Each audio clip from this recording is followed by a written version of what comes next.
Hey guys, how's it going? So today I'm gonna do a first impression let's play review of a game called Desynced. It is a tower defense game that was recently released into early access and it costs $30. And yeah, today I'm going to be playing the game and giving you my opinion on the game. If you're in a hurry, you can simply skip to the last 10 minutes or so of the video.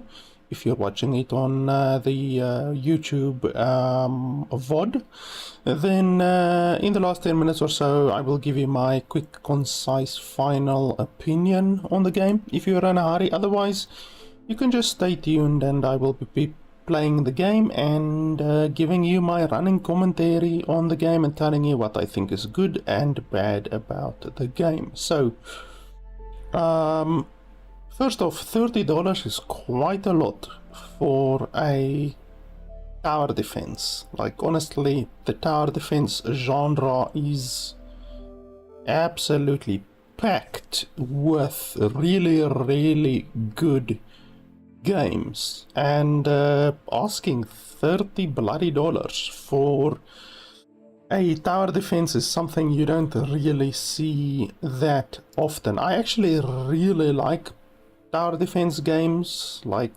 it's probably one of my favorite genres of games after ARPGs. Like, I really like ARPGs like Diablo 2 and Titan Quest and those types of games, but tower defense also, I really like tower defense games. So we're gonna see today if this game can be worth $30.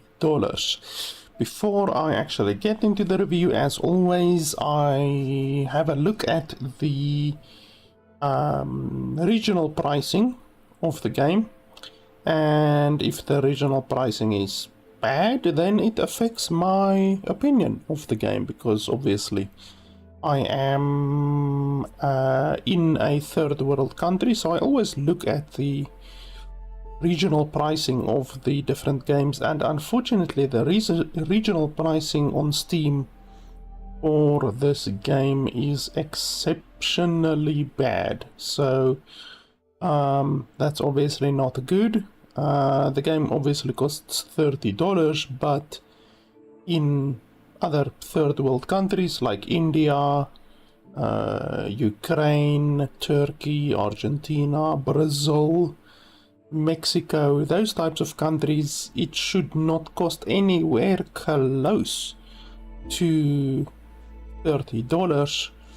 And unfortunately it does. So that's bad in my opinion. And then obviously also the game is for sale in Russia, which is not good. The game should not be sold in Russia, because obviously supporting that country during this time is basically like supporting Nazi Germany during the 1930s and 1940s. So that obviously is also good. Those are just two things that you will have to take into consideration when considering whether to buy the game or just pirate the game, because you always have to vote with your wallet, and if the developer does something that you do not approve of morally, then just vote with your wallet, you know.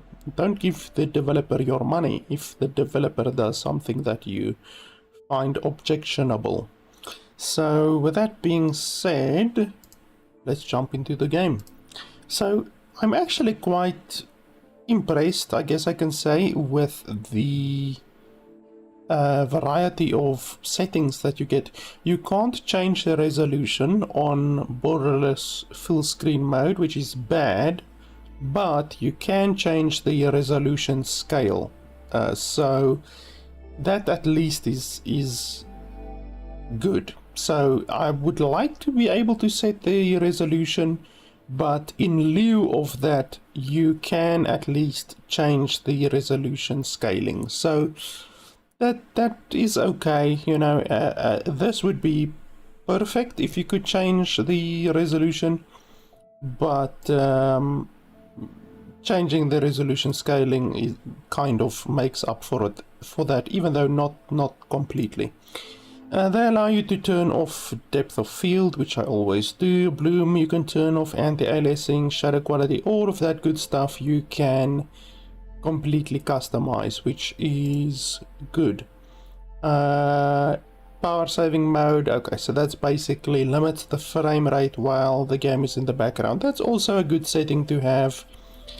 And then they also have colorblind mode, which is really good. I don't suffer from color blindness, but I do know people who do, so that's good.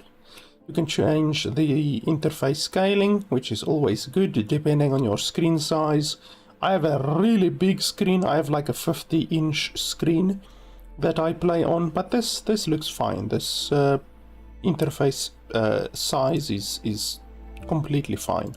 So overall, like, really, I wouldn't say impressed with the amount of options that you have, but you have all of the options that you would possibly want, to be honest, except the resolution change. You can't change the resolution. That's really the only issue that I have, to be honest, with regards to the settings that are made available to the player.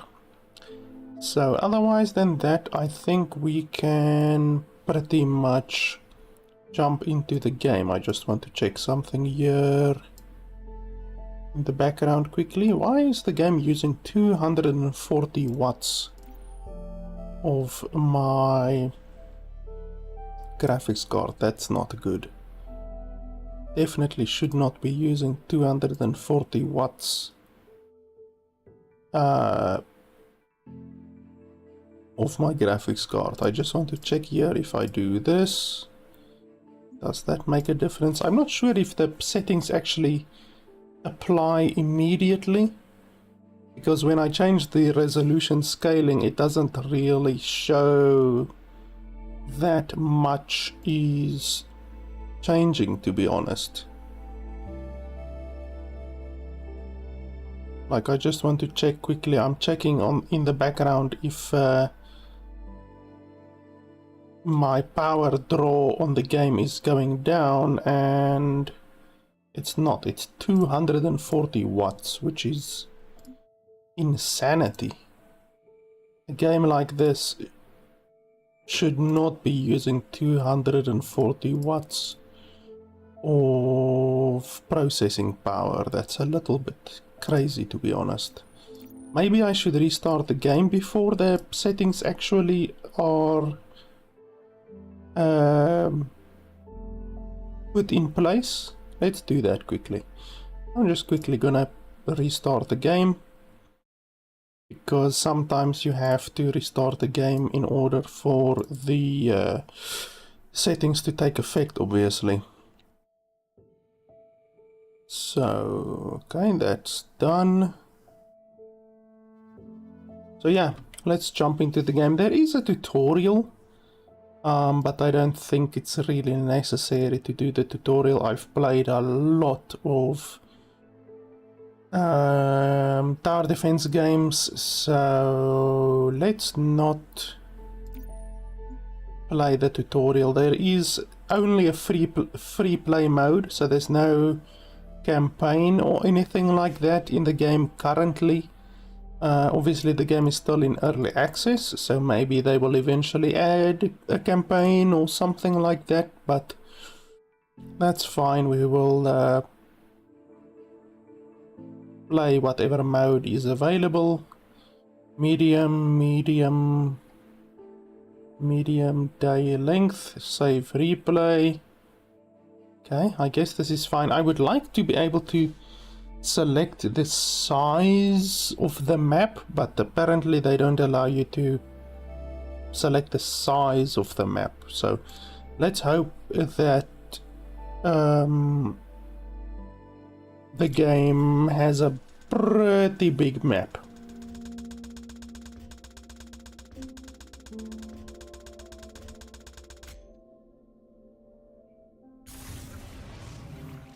Welcome back, Commander.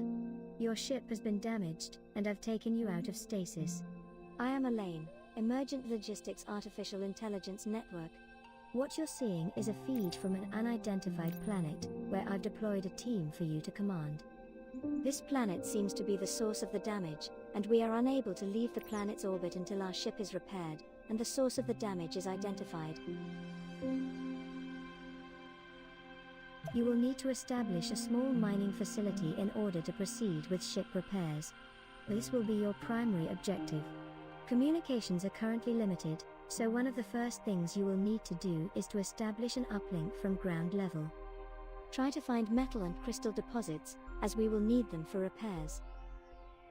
Okay, so you can rotate the camera by holding the middle mouse button. For some reason the screen turns blue over here. Like you can see, there's a dramatic change in color when you hit, like over here it turns blue and then over here it turns blue. I don't know why that is.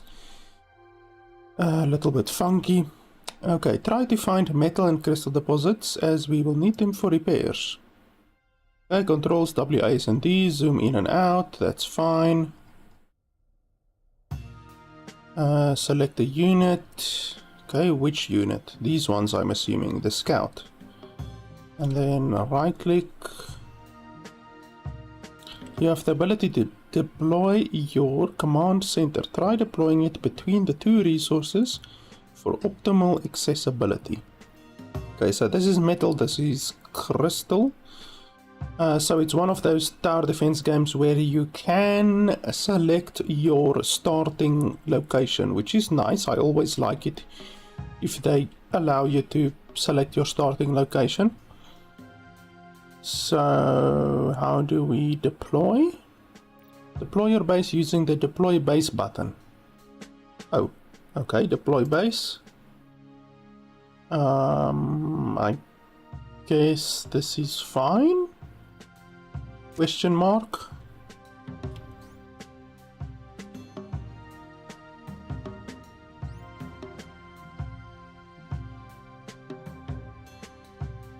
Now let's begin mining the metal ore deposit. Select a scout with a laser mining tool.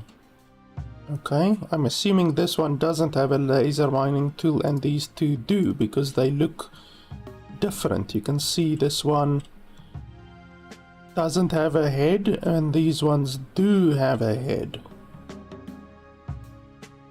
Yeah, looks like it. Right click to start metal ore. Okay, so you want to start on the metal ore. Let's mine the smaller chunks first, but we should probably also mine the crystal ore maybe. And then what can we do with this little bastard? Scout, I guess he can scout. Form for now. Metal ore will need to be processed into metal bars. This can be achieved in the fabricator, which you will find on your command center. Okay, so they're busy collecting. You can see the progress here at the bottom right. In the meanwhile, we're gonna explore over here. Oh, and you can collect various things. That's interesting. From these buildings. Okay, circuit board. So we need a circuit board in order to get that one.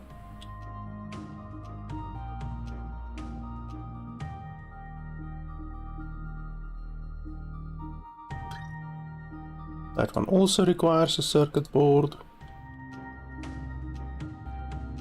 Can we make more people? Small fabrication unit able to process raw material and simple components. Okay. Oh yes, fabricator. Okay, so we need to create a fabricator. Where do we do that?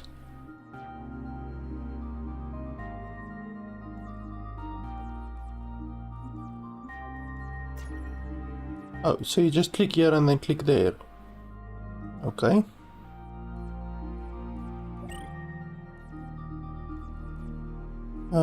Metal bars.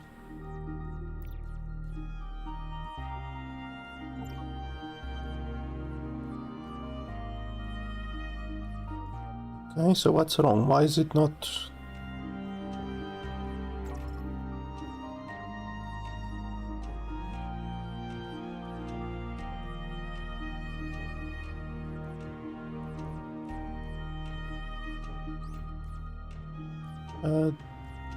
are you gonna drop off the items?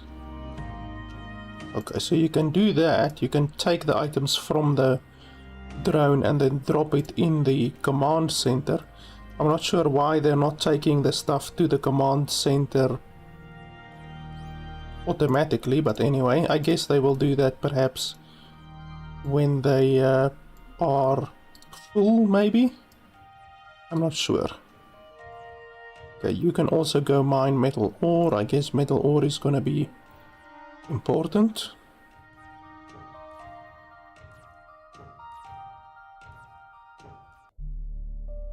Then we will explore a little bit more.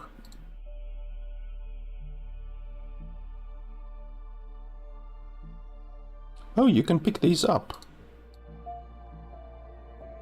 Can you pick up all of them at once? No, it doesn't look like it. You have to pick these up individually, it seems.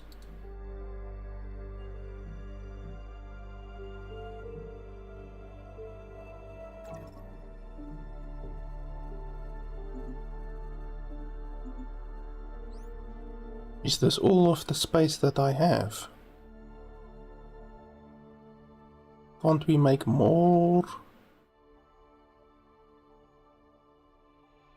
More space, maybe?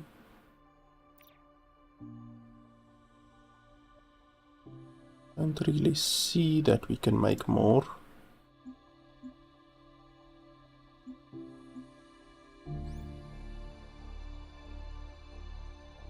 Our stash is a little bit full and I don't know how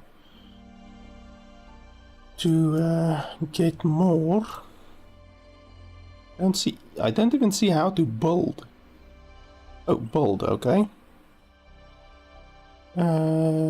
Good inventory space, but supports only one small component. Storage block. Automatically transfer items here through the logistics network by setting up the store parameter.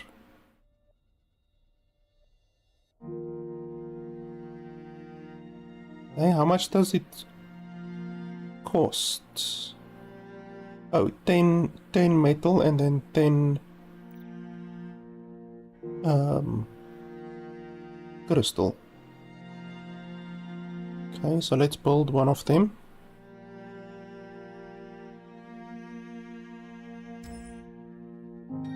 We will require a large quantity of materials for future production, so having several dedicated production buildings is recommended.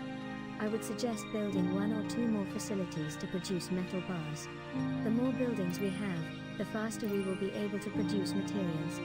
Later we will need to increase the number of mining units in order to keep up with demand.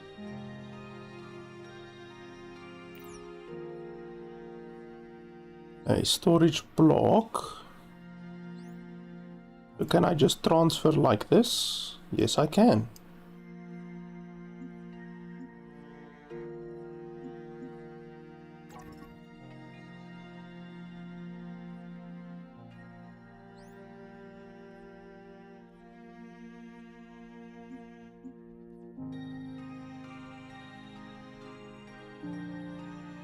What else can... Okay, well, research. Can we research anything? No, doesn't look like we can research anything right now. Okay, so what did she actually say? The more buildings we have, the faster, later, blah blah blah. 2 more facilities to produce metal bars. Okay, how do we actually do that? How do we get more facilities? You're not actually telling me how to get more facilities.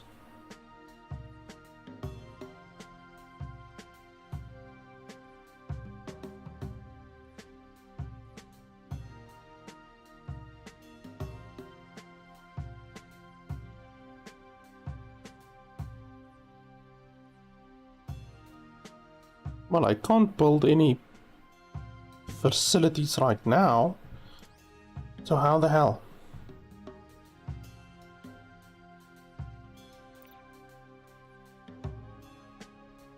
Investigate ruined structures across the world for data to help advance your technology.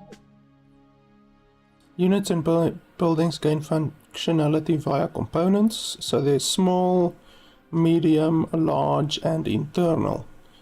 You can equip a component, blah blah blah. Now automate production of metal bars by constructing a dedicated production building. Open the building, construct a small building. Okay, apparently you get it from the small building.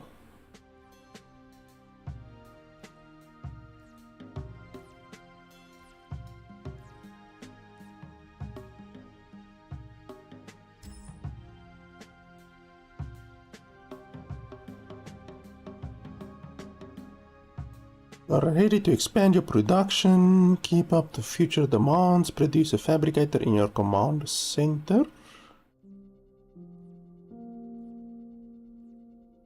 Select the command center, produce bars, change production. Oh yeah, we have to go over here.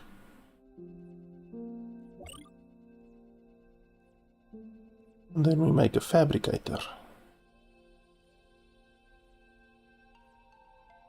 Okay, just create 2, I guess.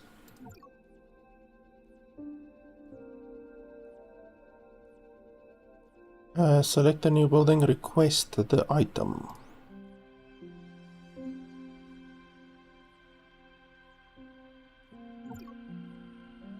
Okay, so then we can build another one.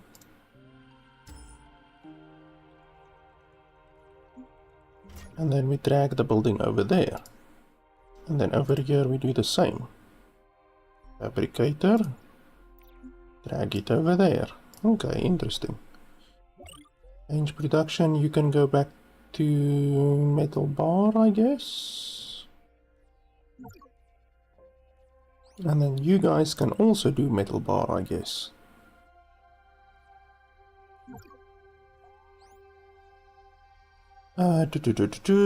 Building, but this time select plates. Okay, so it's cool that the movement of the things is automatic. With it, you will be able to produce a worker unit and equip it with a minor component.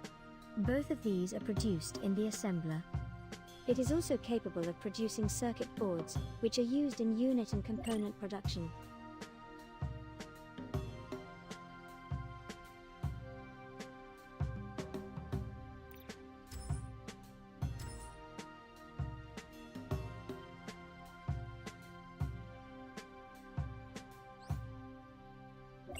Okay, so I think we make one of these.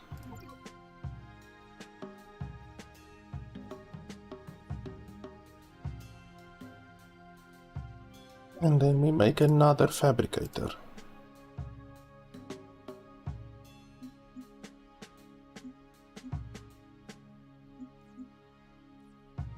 And then you can go back to metal bars. You can also make metal bars. And then you... Oh, can't I... Okay, so that's a M. Okay, so the M has to go over there. And then with this we can build more scouts. What? How do we build scouts? Small turret, miner, fabricator, deconstructor, uplink, worker. Oh, are these workers? But that's a scout. Is a scout the same as a worker? Oh, and then we need boards. Okay, so that obviously we need quite a lot of boards. So I think we're gonna produce a lot of boards.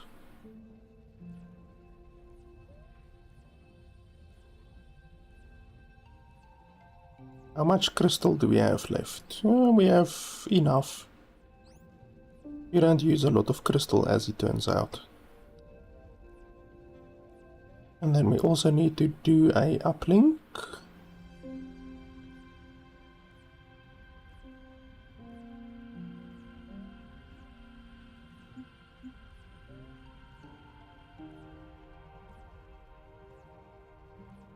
Oh, I already have 3 boards. Where the hell did I get... Oh.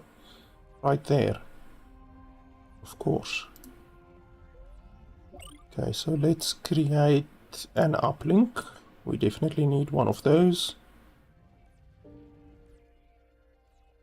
And can we put it over there? No, we can't.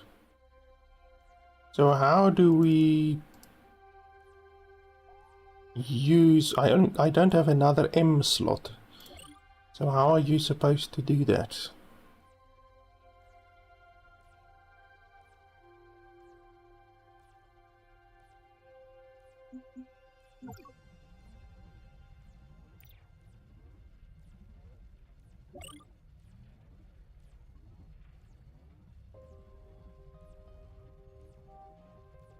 It just says establish an uplink, but it doesn't actually say how.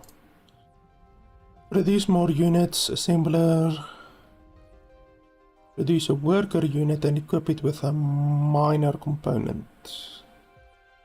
Yeah, that's fine, I understand that. Okay, so we have workers over here. And then we need to make miners. Let's make 3 of them, I guess.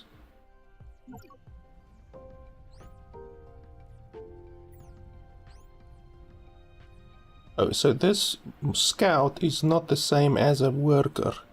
A worker is a lower unit than a scout, because this one has a small and then 3 internals. This one has 1 small and 2 internals. So I can't create scouts yet. Okay, what else do I need? Deconstructor I don't need. Okay, so these miners can go on top of the workers. And then I can tell the workers to mine that. And to mine that. And that.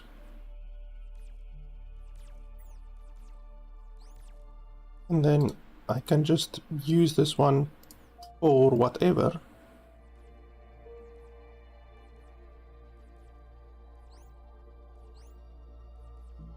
You can also carry around stuff, I think. Yeah, he's carrying around stuff, that's good.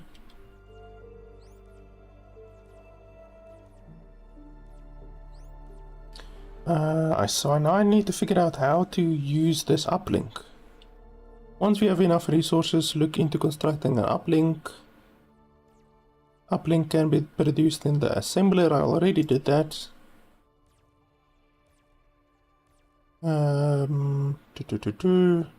I already did that. Unequip the fabricator and place the uplink in the medium slot. Oh, okay, so that's what you're supposed to do. We have established a connection to the surface, and I have already begun synchronizing our databases. With this, we are now able to research new technology from the tech tree interface.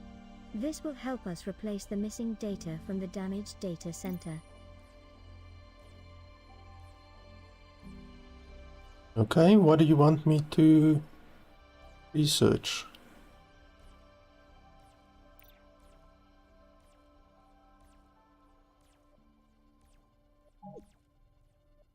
Basic structures, okay.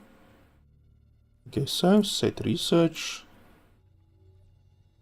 When a unit is connected to the logistic network, it will automatically try to fulfill any item requests. For example, if a fabricator requires items, blah blah blah.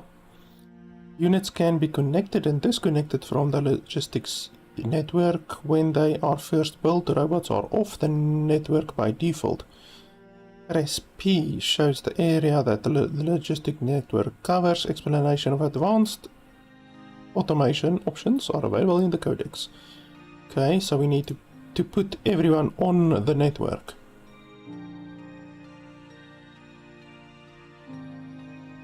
Clicking the left mouse button. Okay, so U, and then P, and then where's the thing? Add your mining bot to the network by clicking the left mouse button on the network button. Where is the network button? I'm not seeing the network button anywhere. Oh, over here, okay. Click. Okay, I guess that works.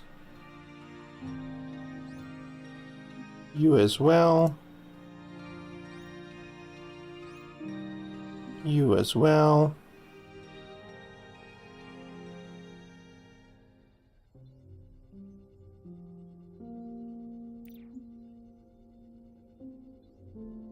Okay. That's fine. The storage parameter tells the unit where it can store its inventory when it becomes full. When the mining bot can no longer hold resources, it will place all its items in the storage block. Select unit, store parameter, and then storage block. Okay. Let's create another storage block.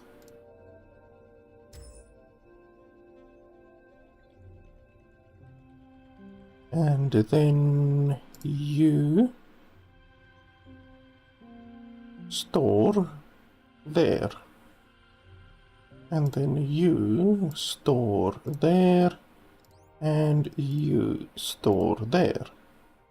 Okay. It's a little bit stupid that it's not automatic. I would have liked it to be automatic, you know, if their inventory becomes full, I would like them to automatically go and store the stuff in the storage. This seems a little bit obtuse, you know, having to tell your workers, hey, if your inventory is full, please go store the stuff, you know. It should be automatic in my opinion. But okay, that's one unnecessary step. We need higher level material production. Advanced materials are the next level of development, which can be produced in the assembler.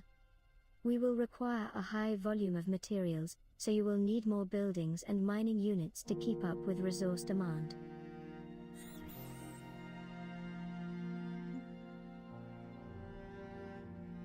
Advanced materials. Okay. So now we need reinforced plates. In an assembler, a building with a medium socket is now available. However, it also requires reinforced plates. You'll need to produce the required ingredient in the command center before setting up. Okay, but I can't do that here. So you're telling me I again have to unlink the uplink and then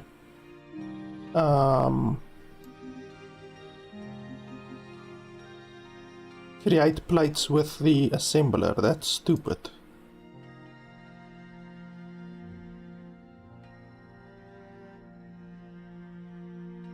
This one has 1 small and 2 internal. This one has 2 small and 2 internal. But it's dramatically more expensive. It uses 2 circuit boards, which obviously circuit boards are rather rare, to be honest. Okay, so that's a building with a medium socket. So Let's just wait for this basic power upgrade to finish.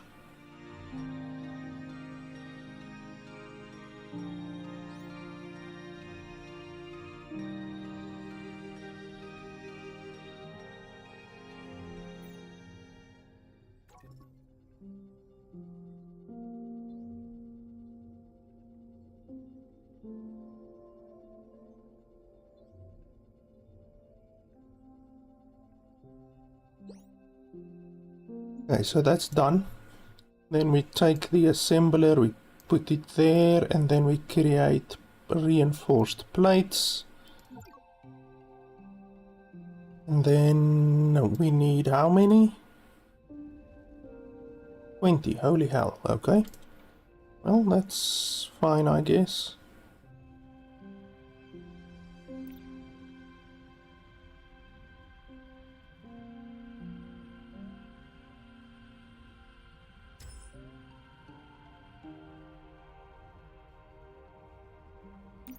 And then I won't be able to research anything right now, but I might as well select the next research that I want. Power transfer. Okay, that's very cheap, or not? Uplink time. Research remaining. Oh, okay. I see now. Components for the detection of signal transfer. What the hell is all of this? Allows the reading of signal to specific building. I've got no idea what that means, what the signal means.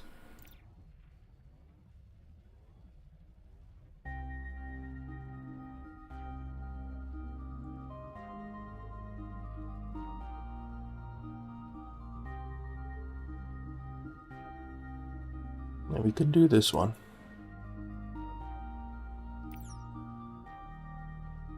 Power is required to run your base. If you go over the power threshold, the efficiency of all your units will decrease, making them run slower. Units have emergency stored, blah blah blah. You can check your power usage in the command center. Also, I guess it's that up there at the top. So we are fine at the moment.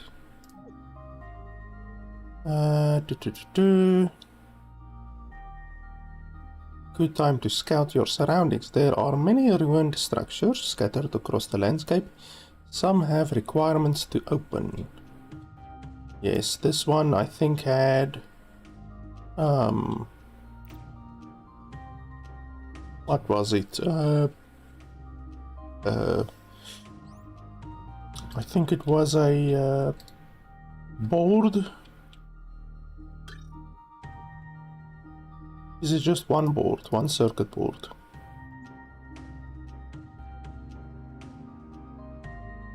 What does this do?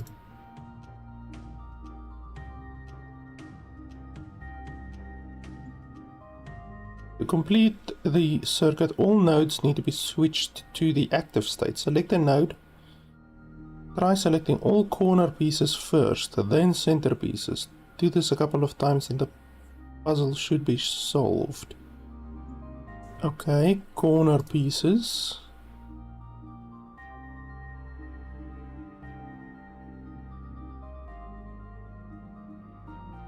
How the hell?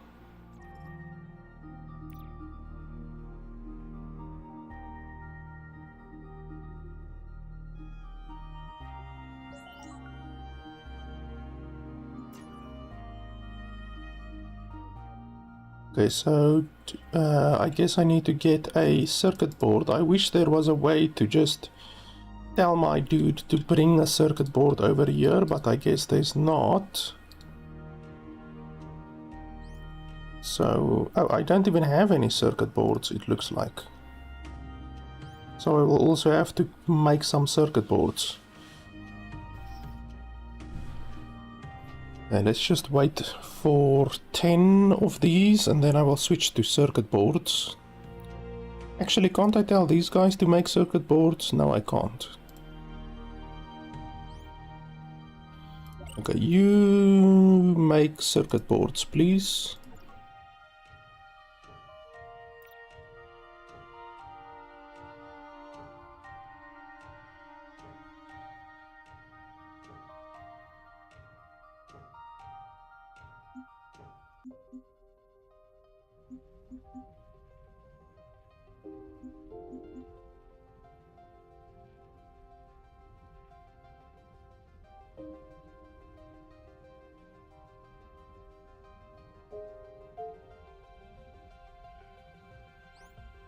Okay, this place is already full.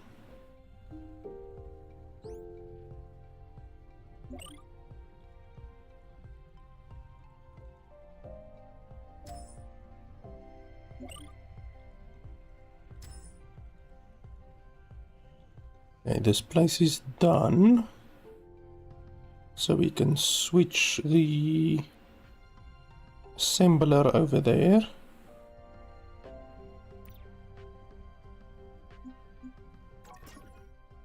And then we can put the uplink back there. Okay, so now the assembler is over here. Oh, we can make a couple of new things.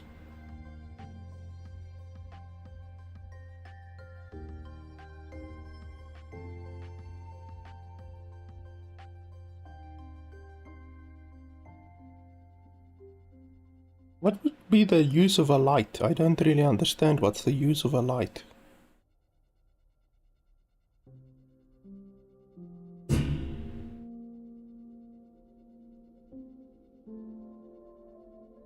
We can make one of these, I guess. Oh, it powers itself by consuming crystals. No, I don't want to do that. I don't want to be consuming crystals. Okay, we still need reinforced plates, I think. Portable power field. Produces no power of its own. Most useful on movable units given its short range. No, thank you. Produces no power of its own. Okay. Well, that's not the end of the world. How many plates? I have one plate.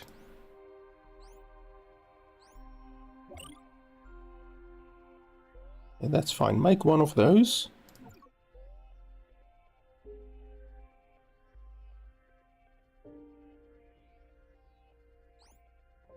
There's a reinforced plate over there. Why? What's the issue? Oh, is it not available? Is it partially crafted or what's the issue? Okay, let's tell you to make plates. Because clearly there's an issue. And then storage. Can we add more than one storage place?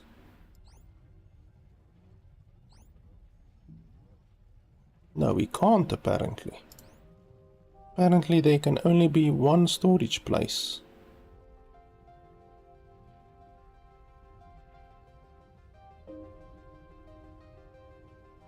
I would like it if you could select multiple storage places, but apparently you can only select one. That's not good.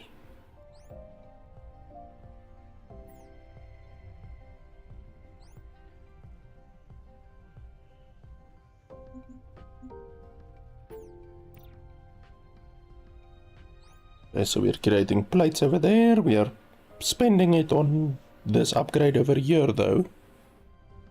But that shouldn't take too long.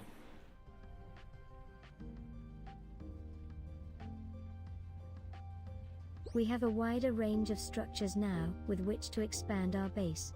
We will need to research basic robotics to produce more advanced materials needed for mothership repairs and more efficient units to manage our base. Yeah, I'm way ahead of you. I already have the basic robotics. So now we have our assembler arm, which I guess can create better stuff.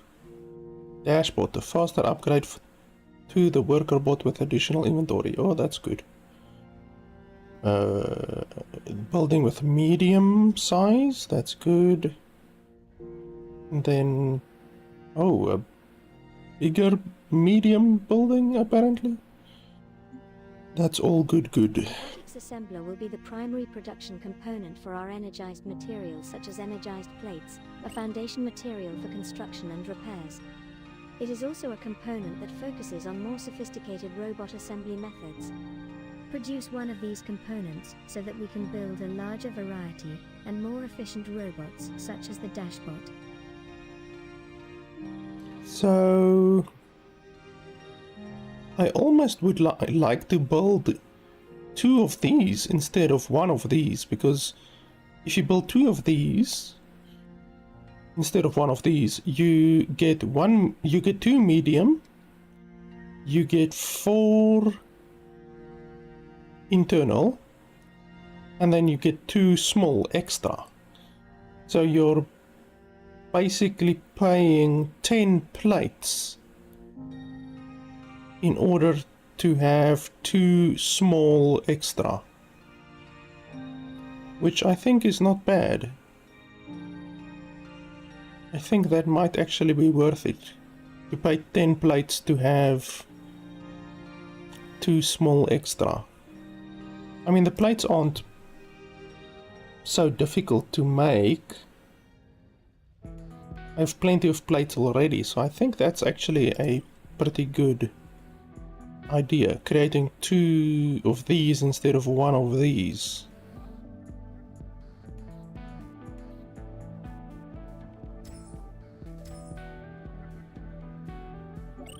I would like to get bigger storage buildings though. These small storage buildings are not good.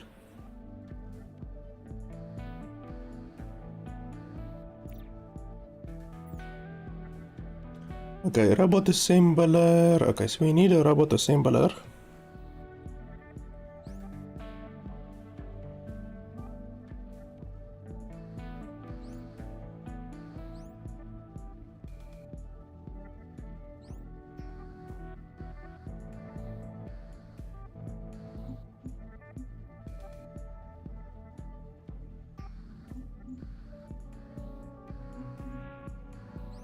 It's cool that you can literally just drag stuff from the inventories, so you don't need to wait necessarily for your workers. You can just drag stuff around. That's nice.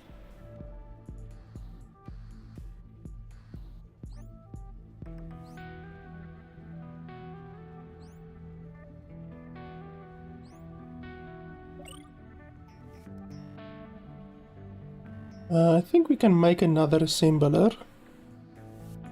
But what's the difference between an assembler and a robotics assembler? I wonder what's the difference.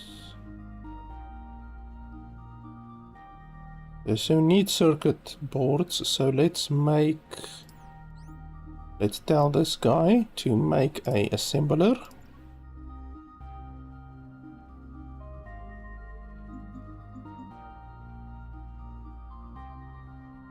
And then this assembler will go over there. And then we tell to make circuit boards.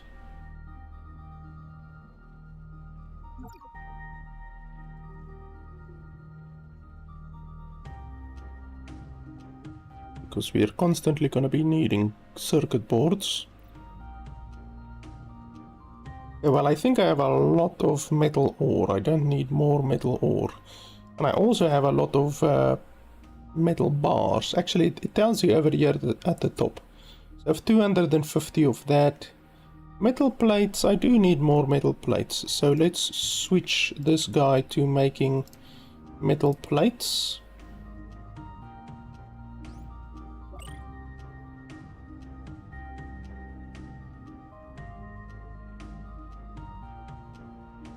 What do you use foundation plates for? The game hasn't yet explained. 20% speed boost. I mean, 20% is not a lot, but I guess so.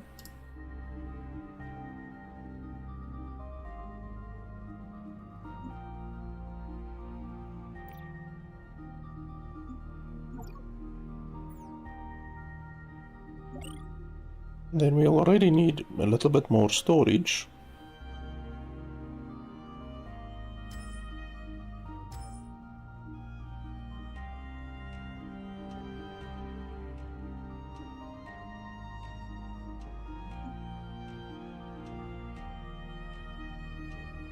Blah blah blah, power grid. You should begin expanding your power grid so you can reach resources further away. Produce small power field. Yeah, well, I tried to do that earlier.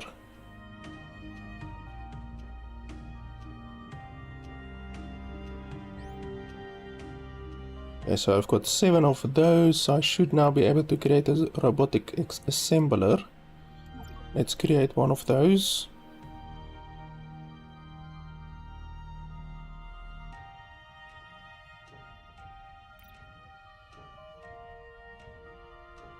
You see, now the issue is there's not enough space here. And it doesn't look like my robots are doing anything about it. So you, as the player, then need to be awake and basically take the stuff and move it. Because without doing that, your thing will never get produced. Okay, so we have that one there. You can go back to creating circuit boards, I guess. And then you, what can you create?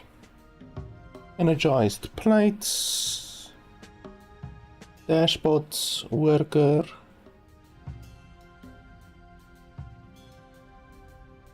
Okay, movement speed, 3 movement speed, 15 power usage versus 2 movement speed and 15, so it's 50% faster,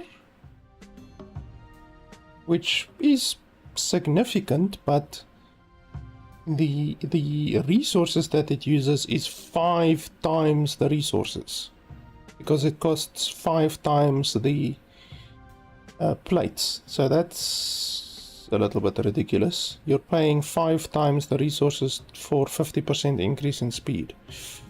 That's a little bit crazy. Okay, but let's make a whole bunch of those. We're gonna need a lot of those.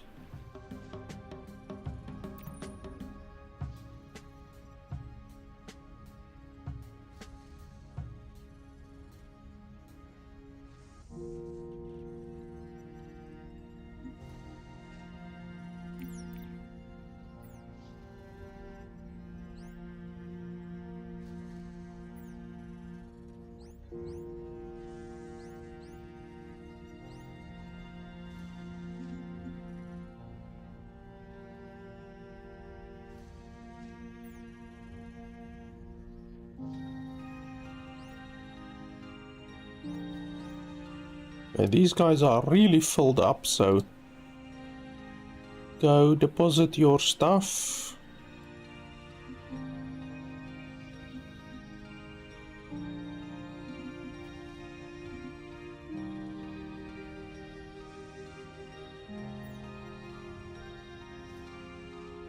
I think 660 metal ore is way more than what we need.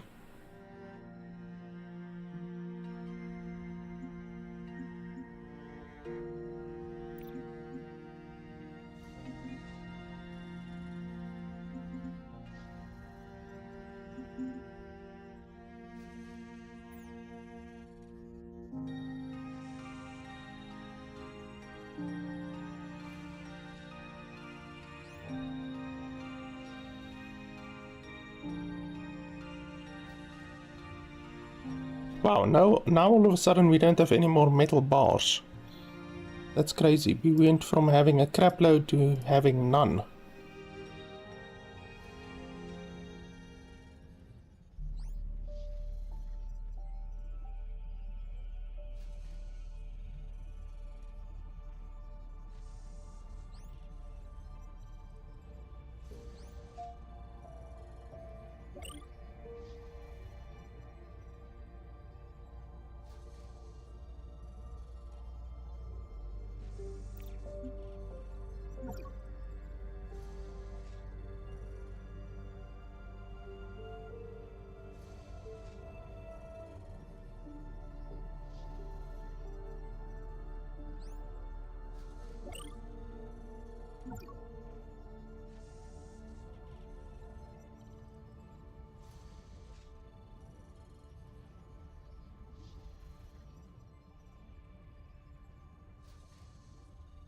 Where do we increase the speed of the game?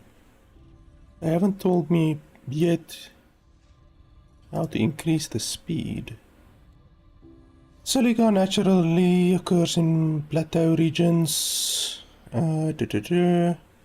Extreme caution must be observed while on the plateau, however, as mass life signs have been observed, and it appears that they use the silica to construct their hives. It is highly recommended to bring a portable turret for your defense. Yeah, power grids, I completely understand. So silica, this right here is silica, isn't it?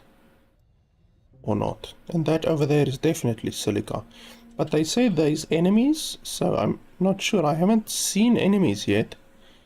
Even though I haven't gone out too far yet.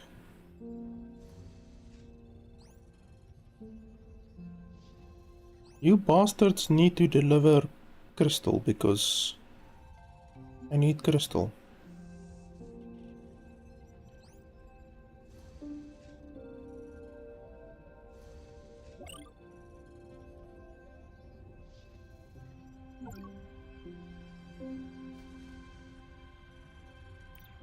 Okay, my power is starting to dip slightly.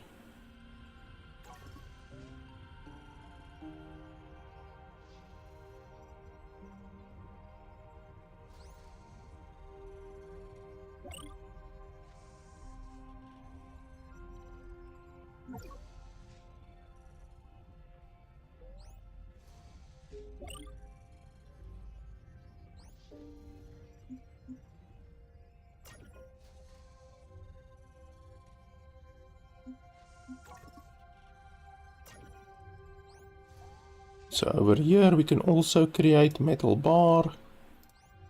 Then over here we can create metal plate.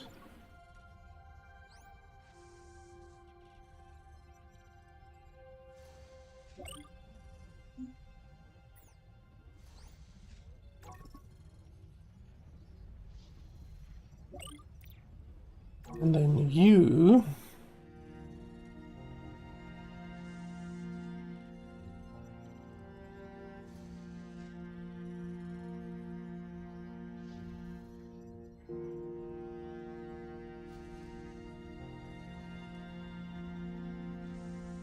this thing can store 150 power. Power storage 6000. Okay, but it says it uses crystals. Don't you get something that is just like literally a battery? This thing doesn't store anything.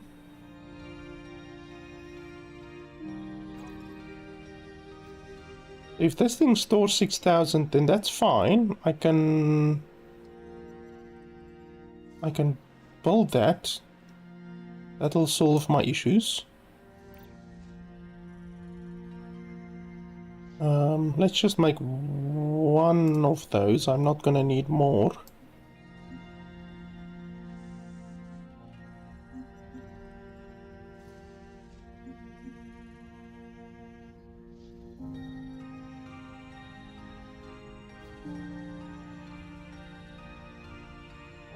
Oh, and it's a small socket, so... Small socket.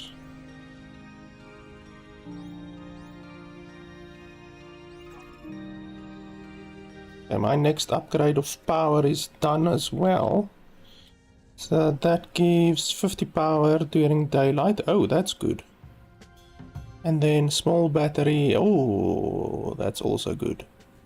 Drain rate 250. Okay, that's not good. And then capacitor stores excess power from your power grid, making it available when needed. Drain rate. So what's the difference between a small battery and a capacitor?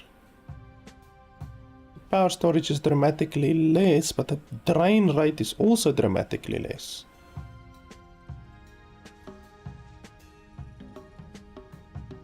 So I guess a capacitor is better. Okay, that's good. What's the drain rate on this thing that I built? Where is it? Drain rate 150. Ah, you see, that's not good. I don't want something that is going to have a very high drain rate. Let's just put this thing there. I'm not gonna use it, to be honest. And then let's make a capacitor and then also solar cell. So let's make a solar cell. Let's make 2 solar cells, in fact.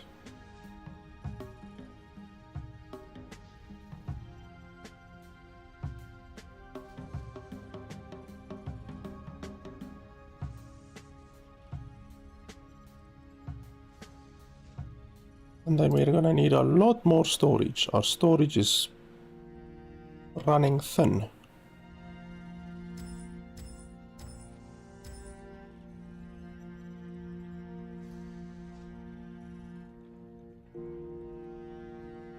What do you need? Crystal. Why aren't you bringing crystal over here?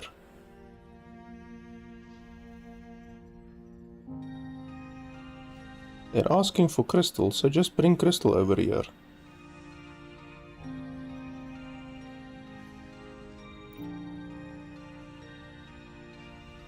Like, what's so difficult? Oh, no inventory. Oh, okay, I see, I see. I understand.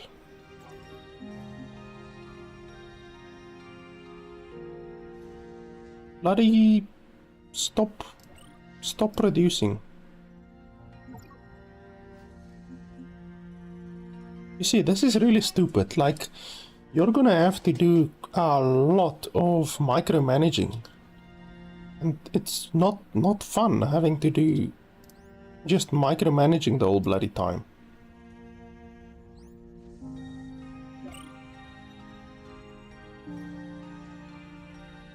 See, now I need small slots.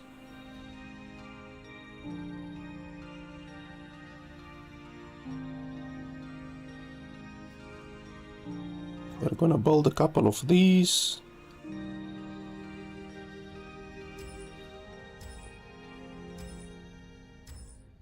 To be our power. So you go over there for power. You see, now 550, that's good.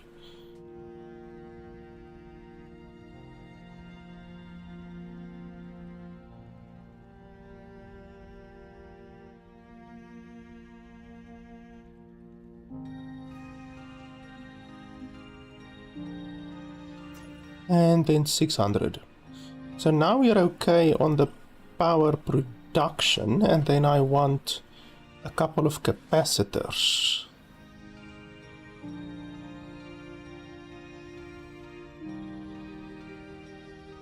Let's make 2 of those.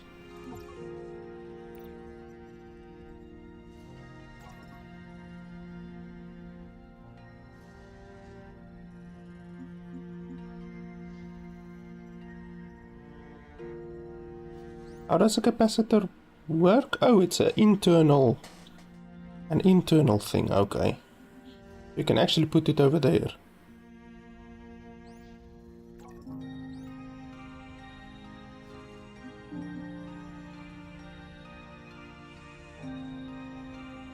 Okay, so now we have enough storage for 4,000. I'm not sure what my previous storage was. It doesn't really say. But anyway, it should not be a problem. We should be totally fine with power now for a while. Okay, and then what else do I want to create still?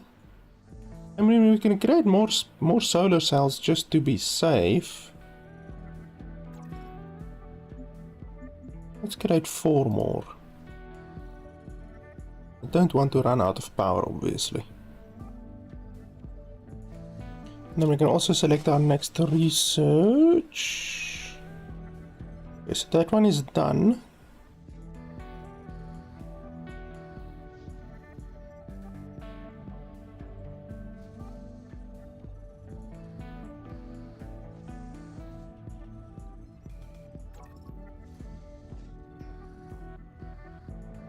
I guess this one will be next. What's all of this stuff over here? Turret, wind turbine, medium capacitor,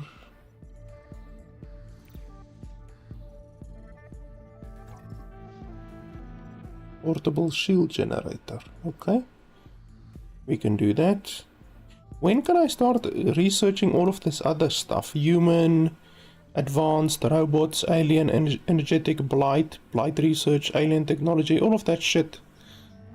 Like when can I start doing that?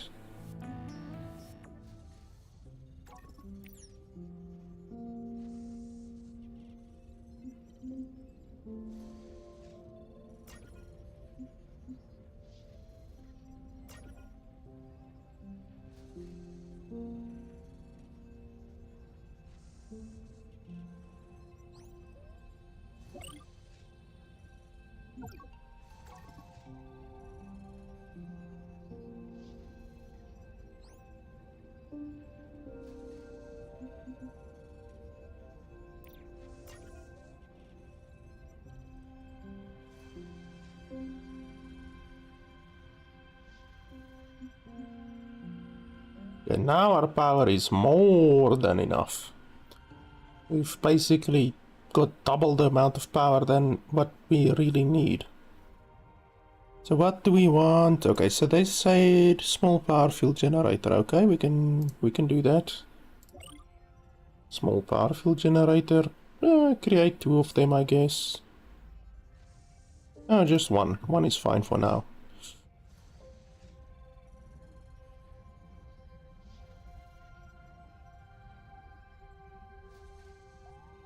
And then how does it actually work? Is it a... Oh, it's a small capacity thing. So we can put it over here. Over there. There we go. Okay, so it increased the range. Is that what it did? It increases the range of the thing, the power grid. Okay. I thought it would increase it by a little bit more, but anyway. I guess that's fine. And then, okay, so now they say silica. Okay, so we need to mine silica now.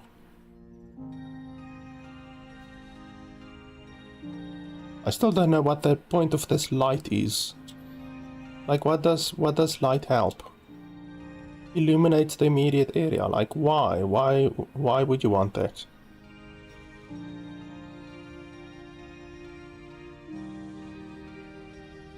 Okay, circuit boards we need. Plates we need.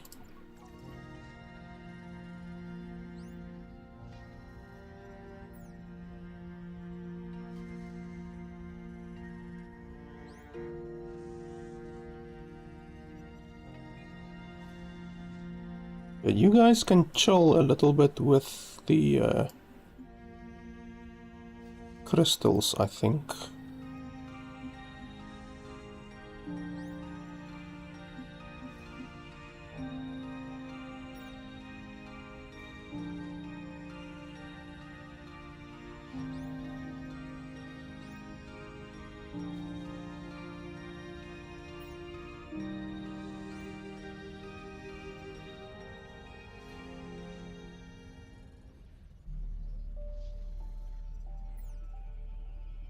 It's really strange that the game doesn't have a speed setting. Usually always in a tower defense game you get speed settings, but it seems this game doesn't have.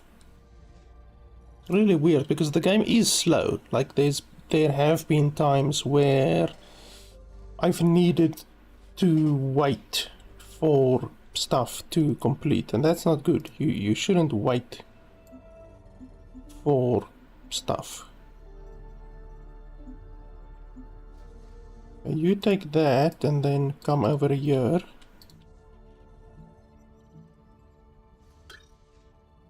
The technology in this structure is highly compatible with our own. Investigating more of these structures would advance our own technology.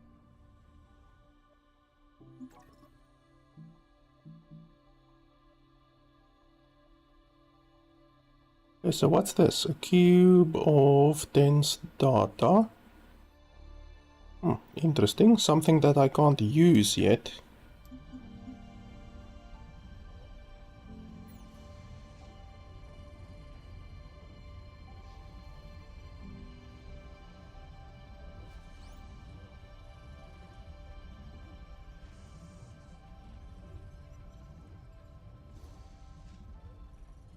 I've got 3 places creating plates right now.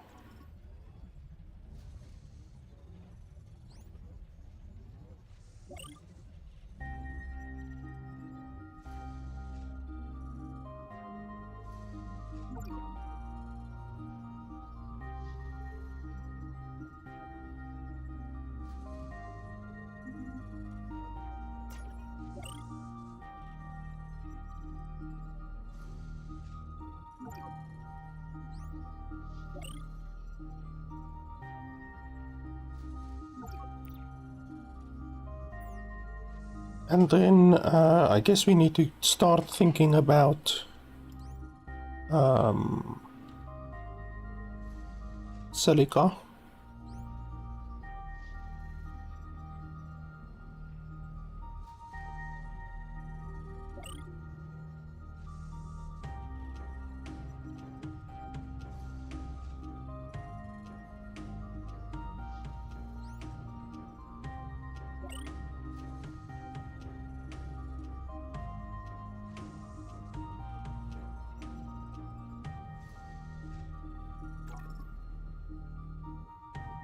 And let's create 2 of those.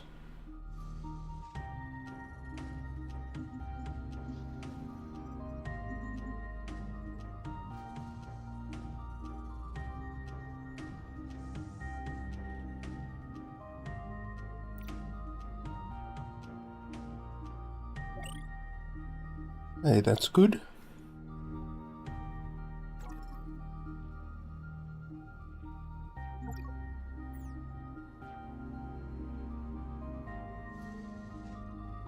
And then we need to equip them with miners, I believe.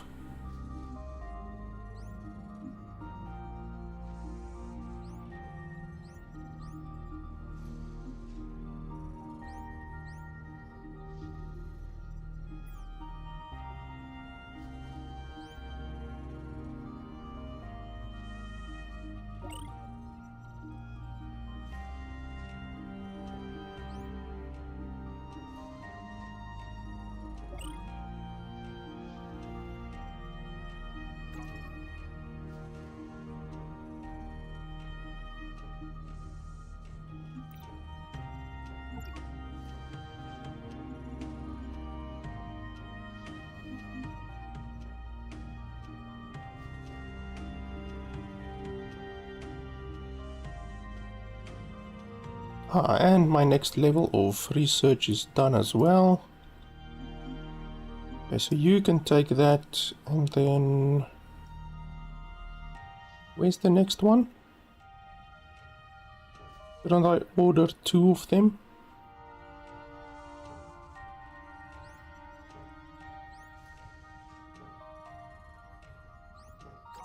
Didn't I order 2 miners? I thought I ordered 2 miners, but okay.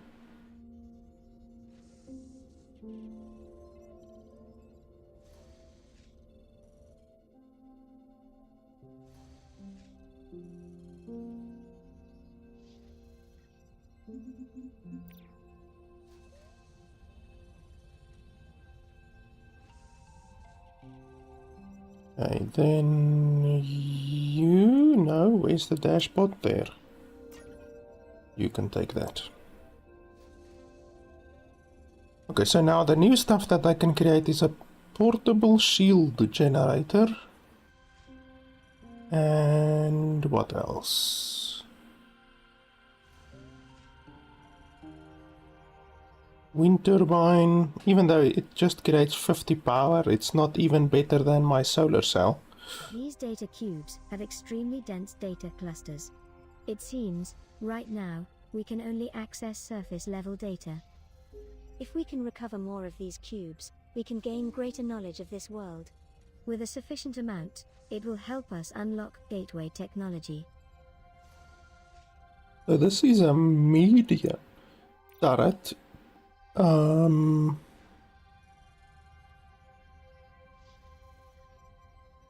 I guess I need at least a little bit of defenses, I guess.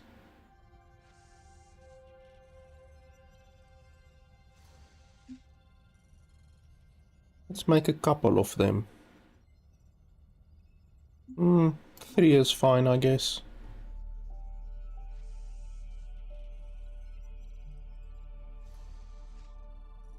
And then you need to stop for a minute because you're blocking the shit.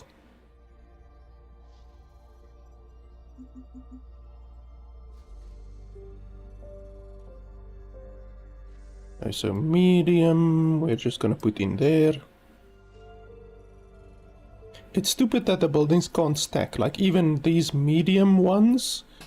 Rightfully, you should be able to stack 3 mediums on top of each other, and yet you can't. The game doesn't allow you to do that. Which is not very good. And I guess we can build more workers. Can't really have too many workers in my opinion. You can add 3 more workers.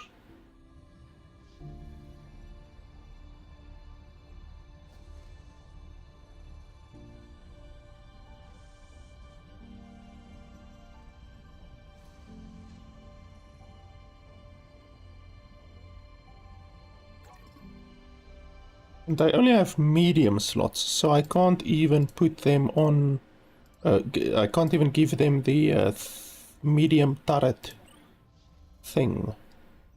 The best I can do is the minor or the small turret, but I don't really want to even use the small turret, since I think the small turret might be a little bit useless. Let's create 2 miners.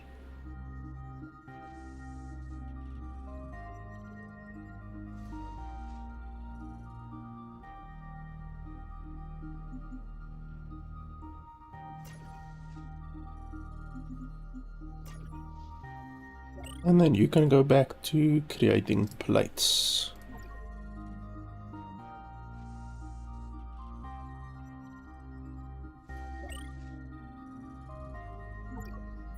Holy hell, I don't have any more metal ore. That's a surprise.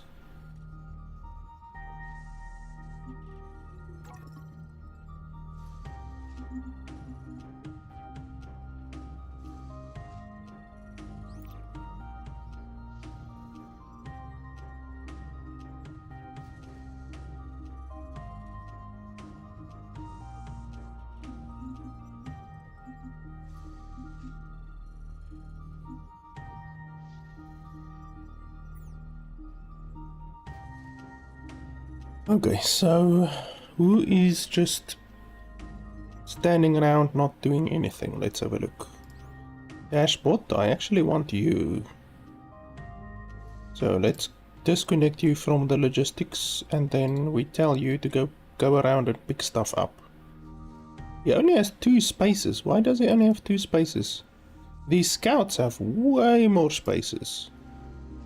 I didn't even notice that. Like, there's a dramatic difference between the scouts and the other dudes. Oh, it's because they have a small storage frame. That's interesting. Okay.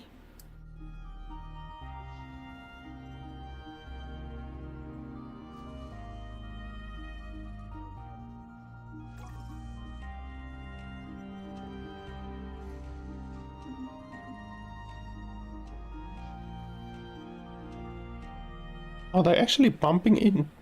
Yeah, it looks like they're bumping into each other. That's interesting.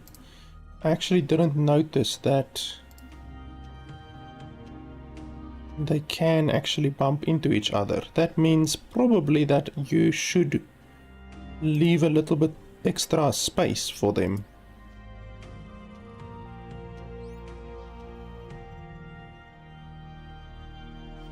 So these scouts I'm gonna send out to do a little bit of silica mining, I think.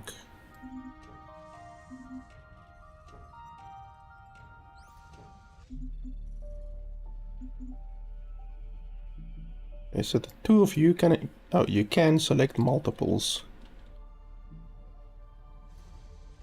Okay, silica.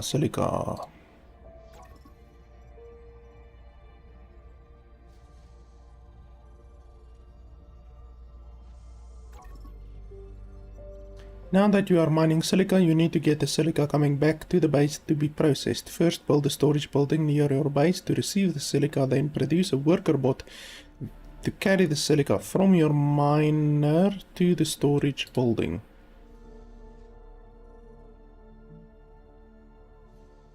Right click on the workers. Well, I know how to do that. I'm just keeping a lookout for enemies because they said there would be enemies in this area. So I'm a little bit afraid.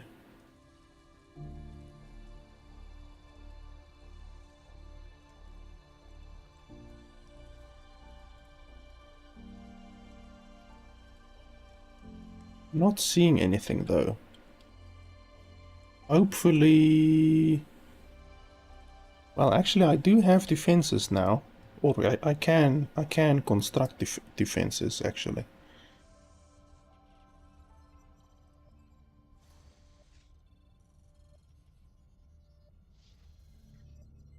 Where's my power grid? It doesn't show you the power grid. How do you get the power grid? Ah, there we go. No, wait. No, I actually want to see the power grid. Why can't I see the power grid?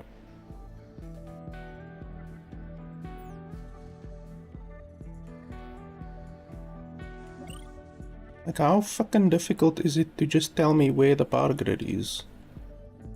Okay, is it the blue? Okay, so I guess if the building is blue, then it's within the power grid. If it's not blue, it's not within the power grid. I guess that's how you see.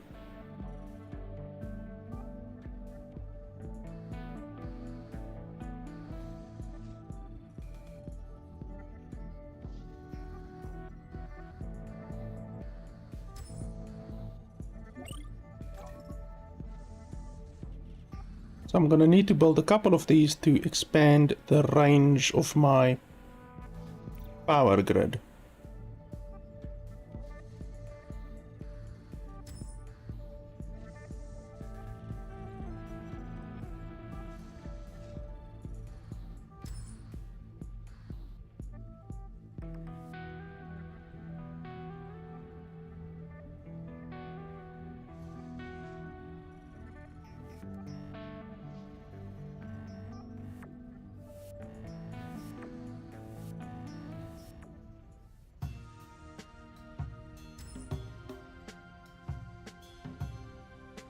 Okay, you guys are out of power. Do you still work? After you've researched it or build components that supply and transmit power. Doesn't look like you're still working. Idle.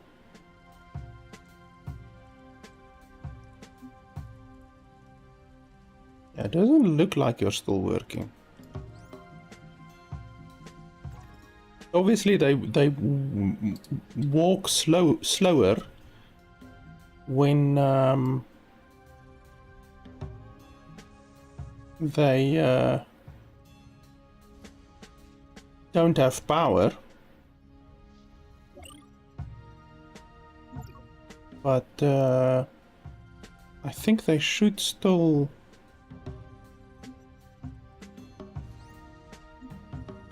be able to mine, but apparently not.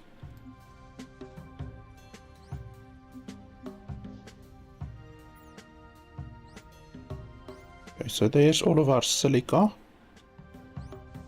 You can go out again and go mine.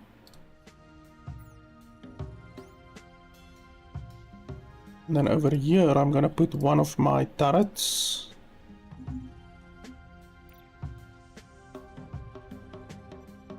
And then over there I'm gonna put one of my turrets.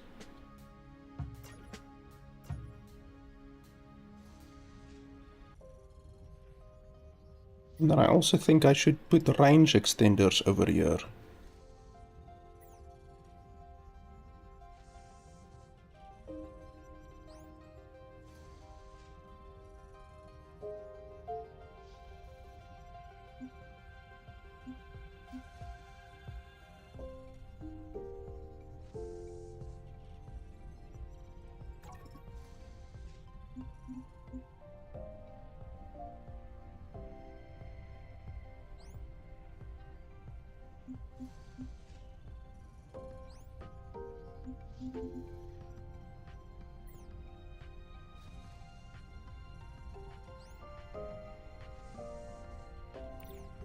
I definitely think this game has a real issue with storage at the beginning, because this is ridiculous. You don't have anywhere close to enough storage, like ever. Storage is constantly an issue.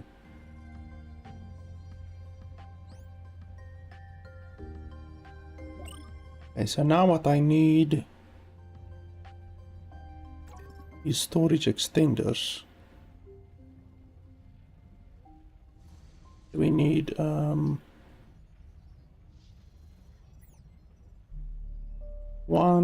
2, 3, 4 storage extenders.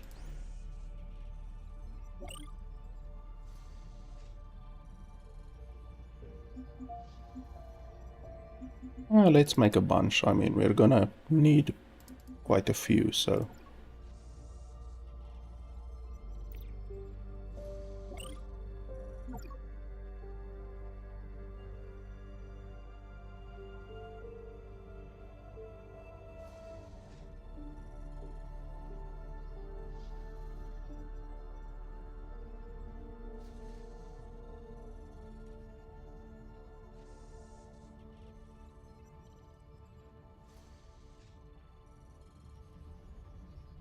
Why are these guys not recharging? Oh, they are recharging, they just ran out of space, I guess. We're gonna need storage buildings.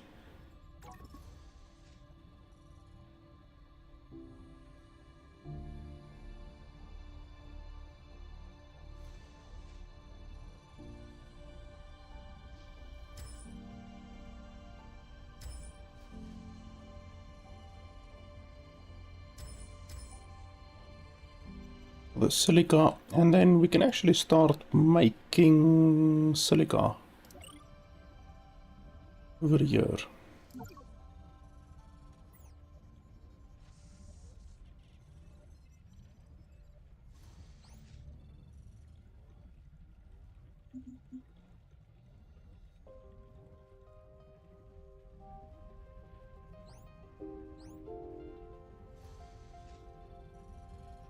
I'm just waiting for the people to come bring the stuff. And then we can take one of these, put it there.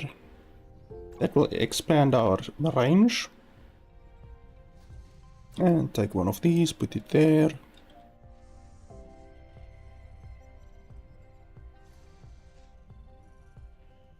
Okay, now we have a bigger electricity range. Over here and over there. I just want this place to be constructed, then we will also place one over there. The electricity range is clearly pretty important to the expansion of your base.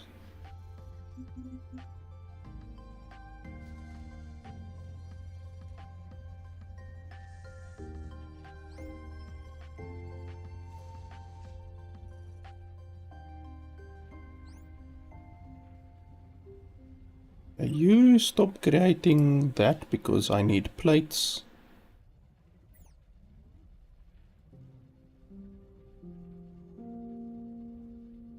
And then what research are we gonna do next? Okay, we are done with all of this research. I guess this one will be the next one.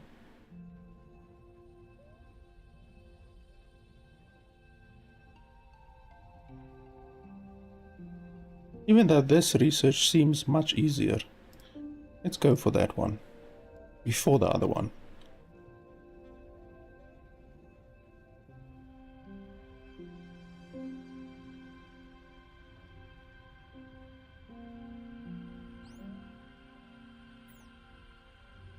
I'm not sure if your base will ever get attacked or anything like that, but they did state that there will be hostiles. So I do have a turret over there, turret over here, so hopefully they either attack from this side or from this side, and then I can just withdraw my people.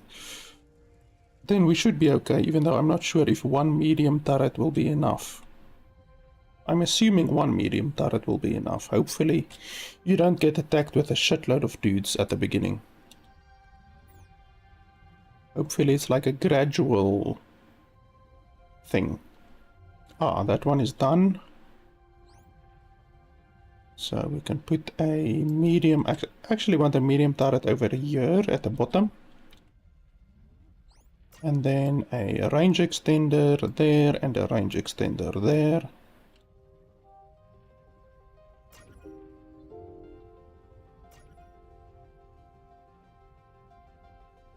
Okay, that's good. Now our range is, as you can see on the minimap, quite a bit better.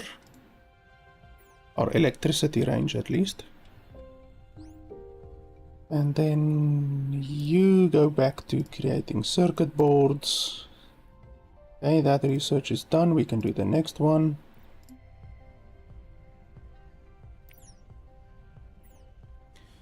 Basic signals deals with sending and receiving signals around your base. It allows your buildings and units to communicate information to each other across distances. Well, I don't know what signals you would like to send from one building to another. I don't understand that. Okay, what were you busy making? You were busy making that.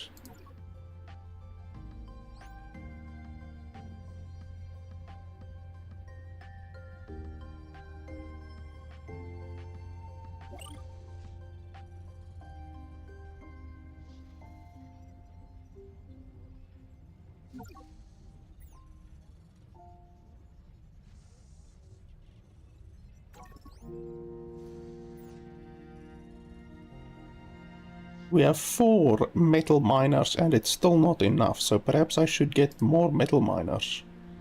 I think I'm gonna turn this guy into a metal miner. Come over here, deposit your stuff over there. And then go over there and mine metal, please. Thank you.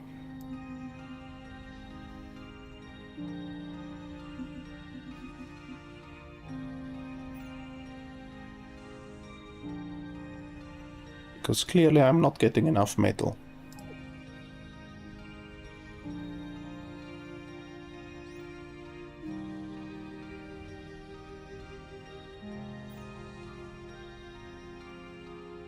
Why are you guys just hovering here? Like, it's stupid that when they run out of power, they just stop. You know, they don't go back to the base to recharge. Like, go recharge, you idiots. You see, here they're getting power.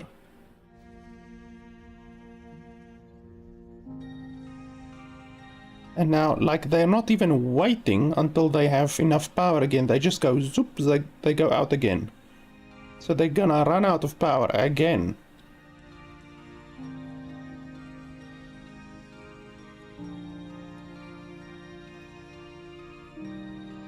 See, this one is almost out of power.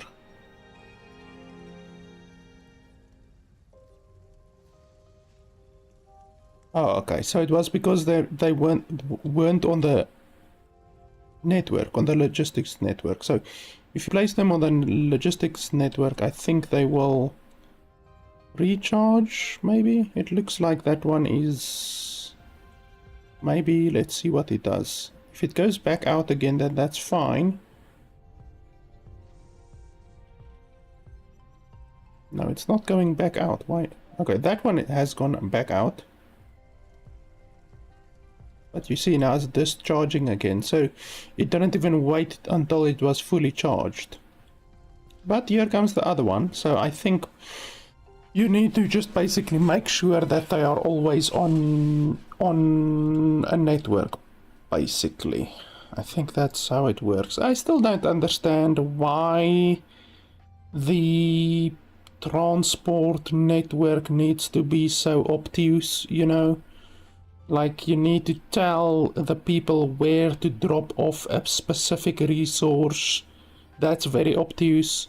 On top of that, you can only tell them to drop off to one location, you know, so you can only tell them to drop off to this place, for instance, or this place. You can't tell them to drop off to multiple places, which is really obtuse. I don't know, it just makes the game really unnecessarily not difficult, but it makes it makes the micromanaging that you have to do in the game significantly worse than what it would have been, you know. Instead of just worrying about certain things, you now also need to worry about whether or not your storages are full, because your storages become full, and then you need to tell your specific worker, okay, don't use that storage anymore, use this storage, because the storage isn't full yet. Like, it's just really obtuse. It's unnecessary, completely unnecessary. Okay, so let me try to figure out what these actually are. Allows reading of the signal register from a specific unit or building. What the fuck does that mean? Short range detection of resources and other objects in the world. All conditions must be met. Portable radar. Range 30. What does that actually do? Short range detection of resources. Like, what does that help? What does it show it on the minimap? Is that all that it does, or what? What's the actual use of the portable radar? I guess I will have to build one to figure it out. Low powered programmable device, that doesn't tell me fucking anything. Shared storage sets locked slots on a unit to allow dumping of excess items. I don't know what that means. Beacon kit, a small beacon that can be built to mark locations on your minimap. I guess that might be useful if you have a short memory. And then beacon. Okay, so that's a beacon for the beacon kit. Okay. And then over here, allows repair of damaged frames, which I'm assuming a frame is a robot, like a minion, I'm assuming. Can repair the unit it is equipped on. Oh, that'll be interesting. That's definitely useful, I think. Enables automatic transfer of inventory directly between any adjacent buildings or units. Okay, automatic transfer of inventory. That sounds good. That might dramatically reduce the amount of obtuseness that the transport system currently has, so I'm gonna try that as well. I don't have those coils, those copper coils, you know, these things basically. I don't have those wire. I will have to make a bunch of them. Okay, so radar. Where do you make the radar?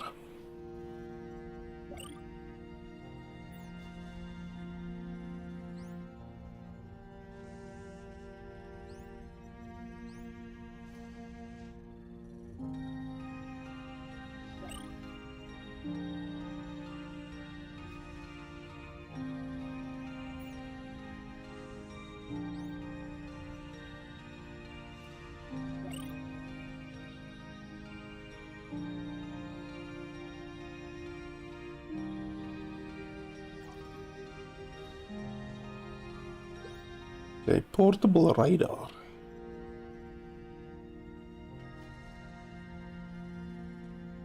Let's make one of those. And then portable transporter. Okay, well I can't make that yet. I can't make a portable transporter yet.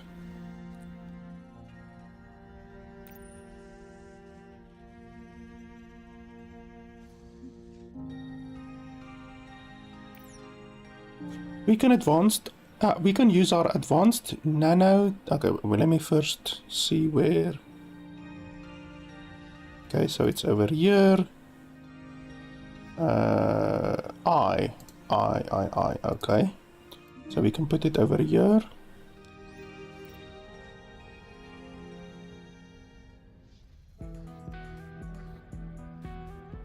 Oh, a search filter, okay. Let me just put that back. Okay, so search filter. Silica, okay. What does that actually do?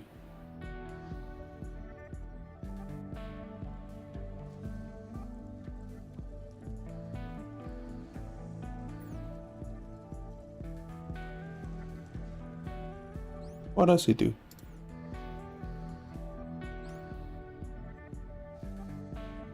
Shift right click to view result.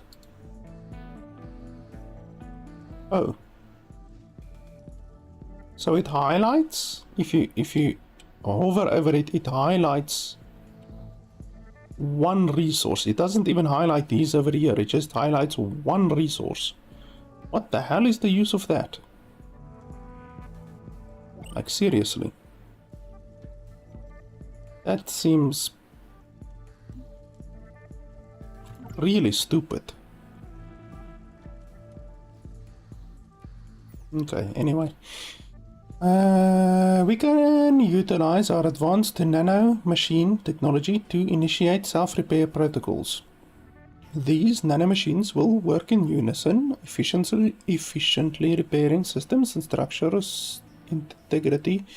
At its current level, it will not be enough to repair the advanced mothership systems. However, it is a good first step, and this technology will be useful to our other units. Okay. They still want me to set up a bloody transport route.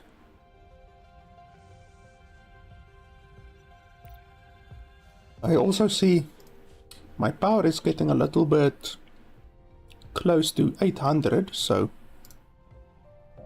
probably should build a couple more of these ones that I built over here.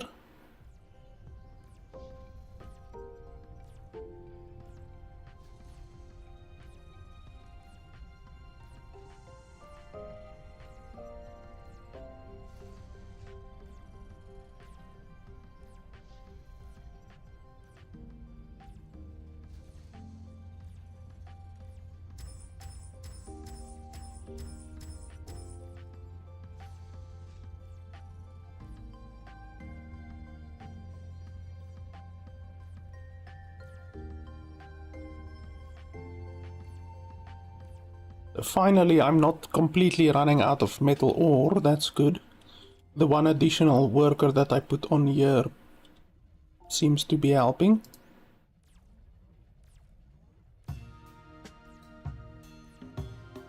And I've got a shitload of silica actually. Why am I not even creating... Oh, I don't have enough silica, okay. So my workers are running around like headless chickens, it would seem. You bastards, come over here and take the bloody sand. I have plenty of sand, and because you bastards are being lazy, it's not being utilized.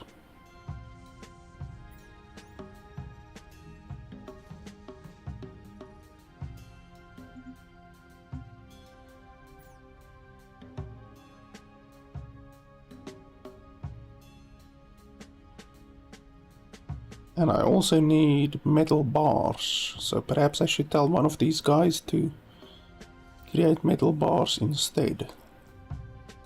Because this guy used to create metal bars, but now it's creating silicon. So I lost one there.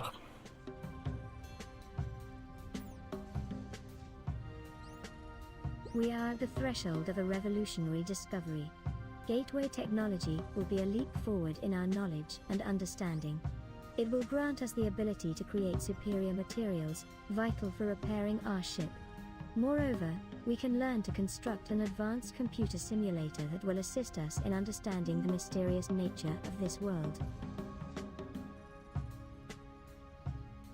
A twin bot, a bot with two small components to allow complementary function. That's interesting. So you can maybe mount two mining lasers on it, which would be interesting. Even though I think it's gonna take a lot of energy then, and the bloody bot requires 10 of that wire stuff, 10 of those advanced plates. It's really bloody expensive. But this is the first to mount a medium component. Okay, that's interesting. I don't have one of those yet. And then this one is 2 medium, 2 internal, and then 8 storage. So I would have to see if that's actually worth it. Oh shit, I need 5 of those advanced blue cubes, which I don't even... I think I have 2 of them right now. I definitely don't have 5. But that is the last research that I can do, so I guess we have to start it. There's no use delaying it. Oh, and I need to sort out my power as well.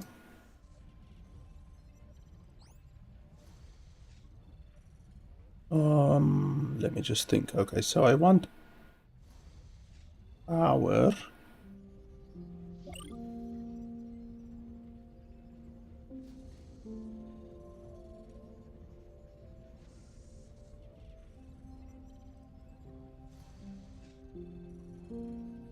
So let's create 8 of them, sure. 8 is fine.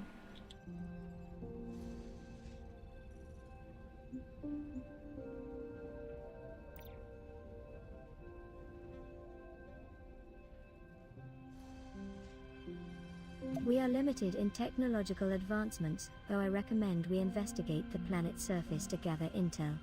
Several types of ruined structures can be found. They should provide insight into new technologies to help us progress.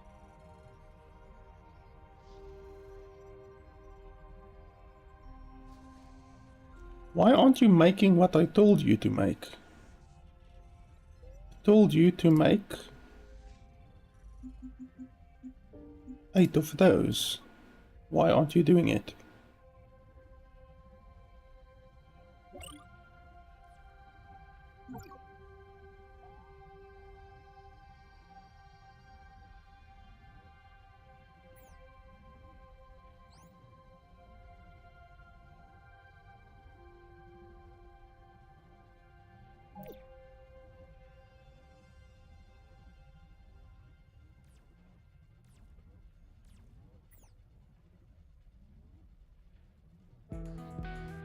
See, now this bastard is out of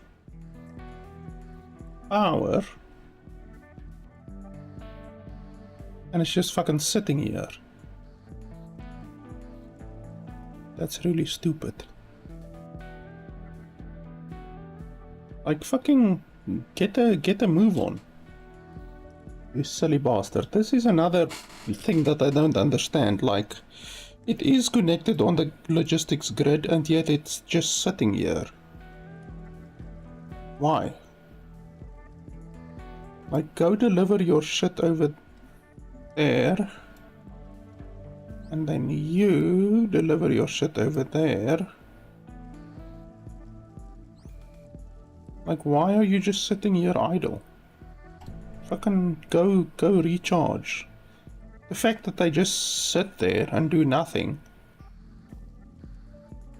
is weird. I don't know if it's a bug because the game is still obviously in early access, so there's gonna be some bugs, but like that seems like a really big bug. Okay, so which one was the new building? Was it this one? Oh no, it was this one. The 2 medium, 2 internal.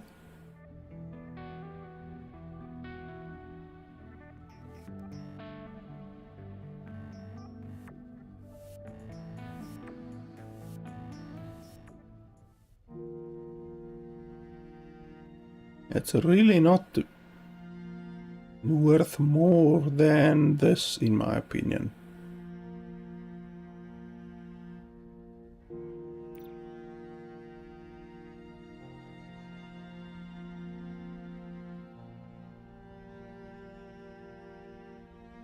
What goes into one of these?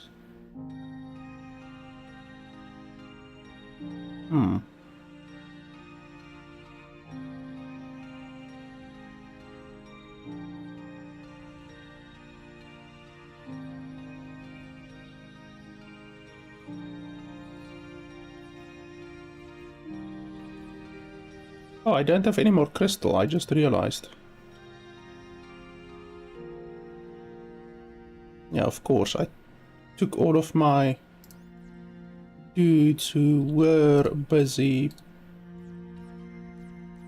with crystal, and I told them to do what do you call it instead?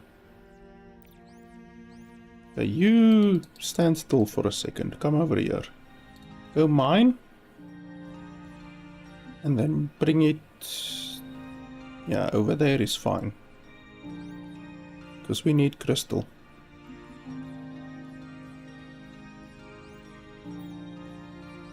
This guy only has one spot, holy hell.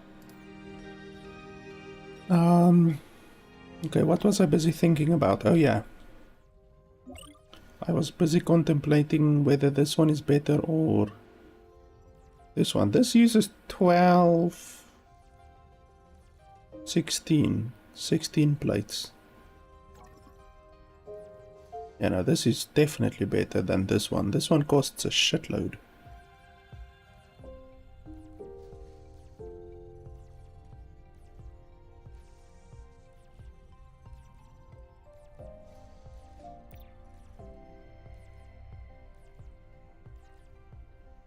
I like this one way more.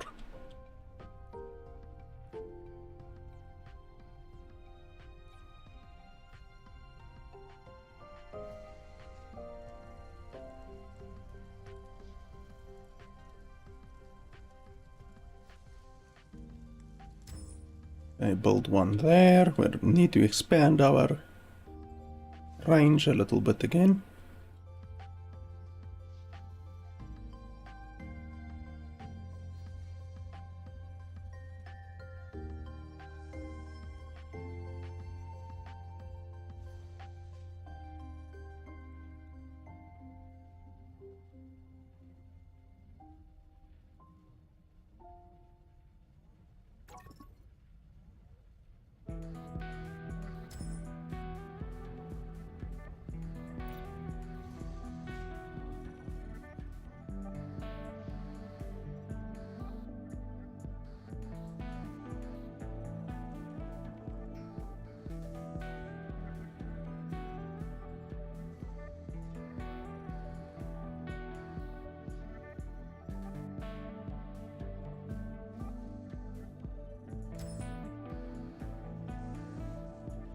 And then we need... Okay, well, we can basically move this medium turret from there to here. But now we need the small... I think, did I have more of them? Yes, I have at least one more. So that's good.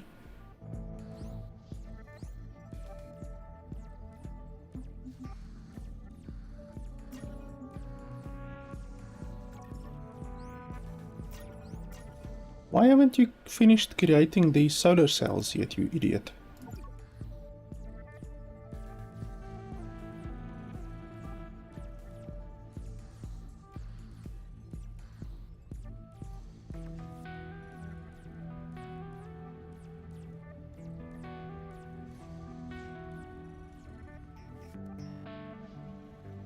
So now my electricity grid is even more expanded. You can see there. These bastards should now be able to mine without running out of power. I think I need more bots maybe.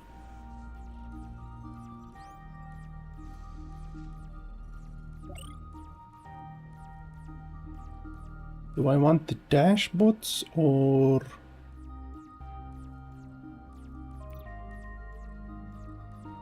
workers? The dash bots have one extra storage. And they're a little bit faster. So I think let's go with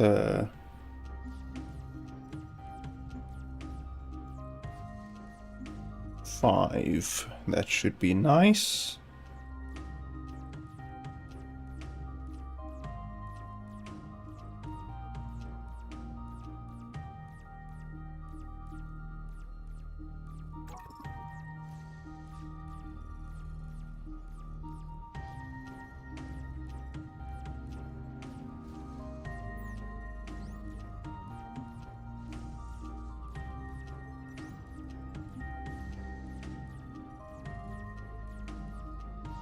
Like, this game markets itself as a tower defense, but holy hell, I have done like no tower defensing so far. You know, I've placed a quote-unquote tower here and there and there and there, but like there has been no tower defensing whatsoever happening so far.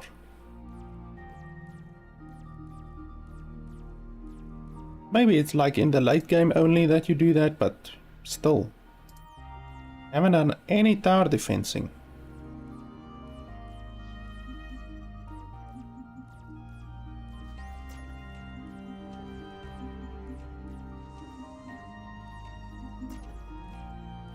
Then now our power problems should be totally fine. And then I need miners.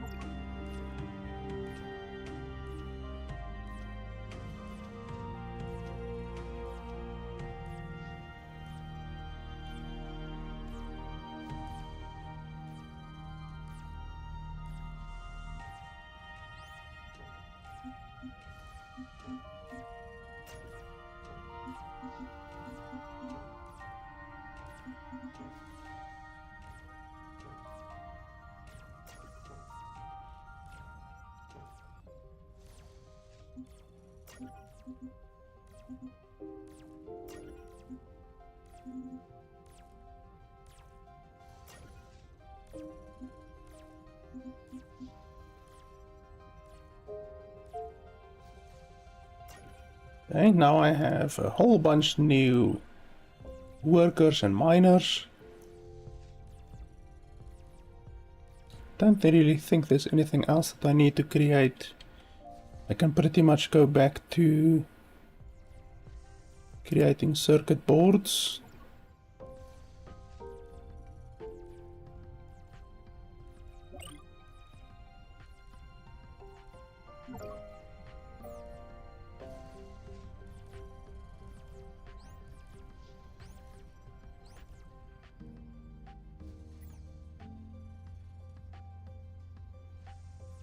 Oh, I also want range extenders. Shouldn't forget about that. We can place that medium tower over there. Don't think I have any range extenders left. Ah, I do have 2. So range extender over there. Range extender over there.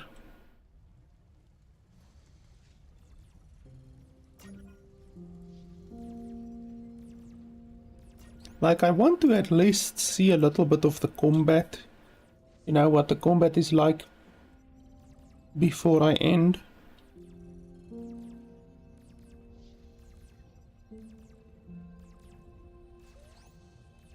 Because I haven't seen shit so far.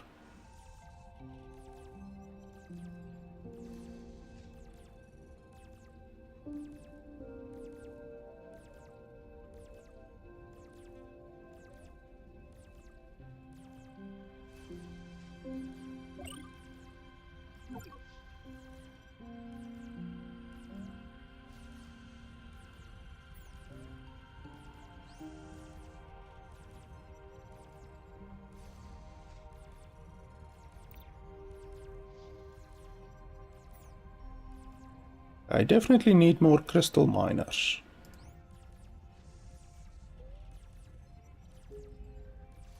I think you can go mine crystal.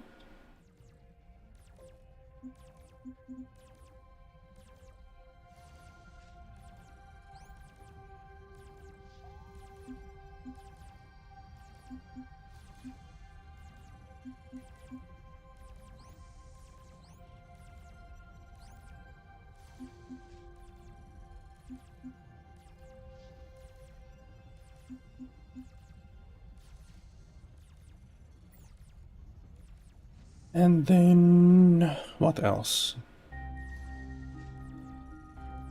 Yeah, crystal. I definitely need more crystal.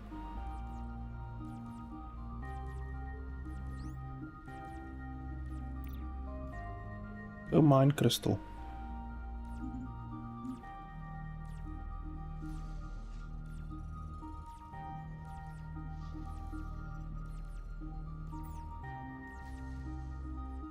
I've got way more than what I need of the silica. Bloody 600 almost.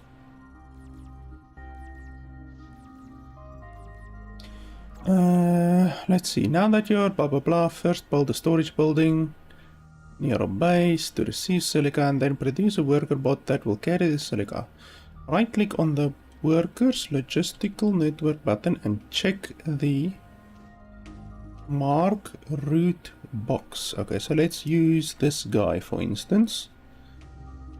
So right click on there, check the transport route box.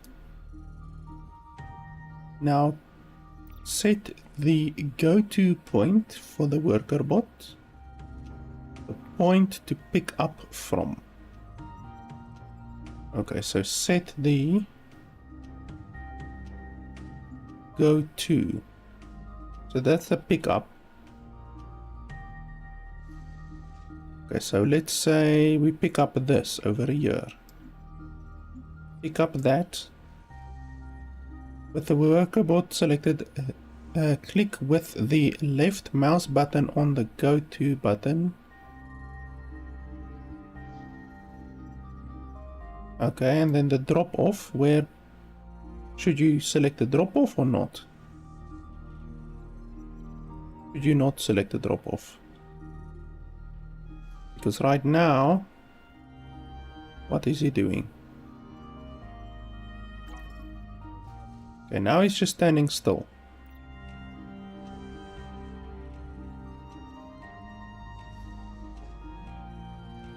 So yeah, he's not really doing anything.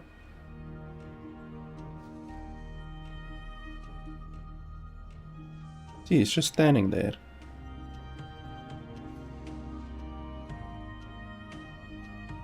Why did my power go down, by the way? Oh, it's night. I actually forgot about night.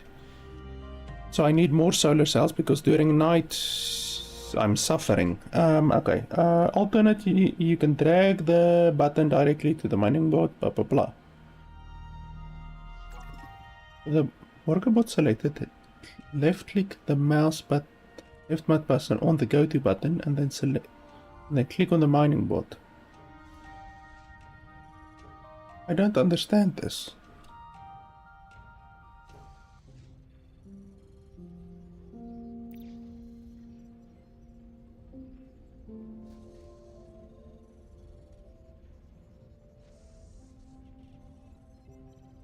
Okay, so go to is set the go to point for the worker bot.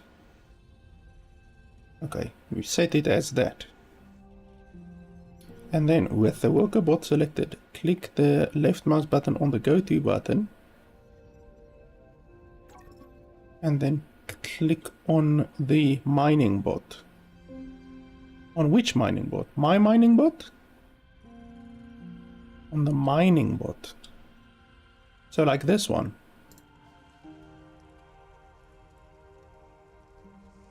Lastly, you need to set a store point. With the worker bot selected, click with the left mouse button on the store button, and then click on the storage building you built to set it as a drop-off. I don't understand. I don't understand this bullshit. Like, it is so obtuse to the point where I can't even understand it. And usually I don't have issues understanding games. But this is like bullshit. This entire storage system is just crazy. It's so obtuse. I understand this shit, you know, like you mine there and then you go drop off there. But like this whole fucking this, that, there, like what the hell? Investigate anomaly, where's that? Okay, we will go investigate. Dashbot, you come over here.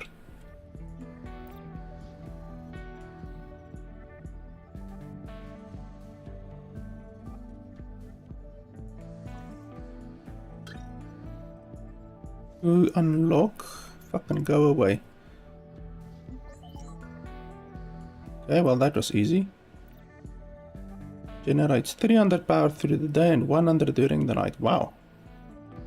Okay, that's nice. That's a nice solar panel. I will not complain about that. And it's a medium slot, I think. Where's my medium? Ah, I have a medium slot over here that I can use. Actually, we can use this one over here. Holy shit.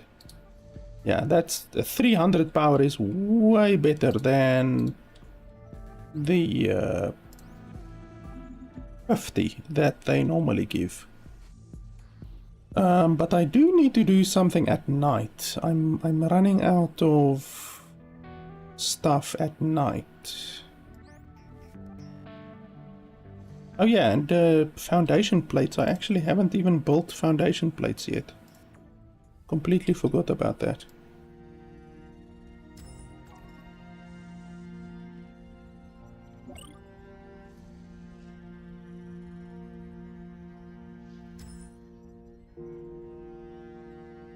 Looks really funky, like I don't like this.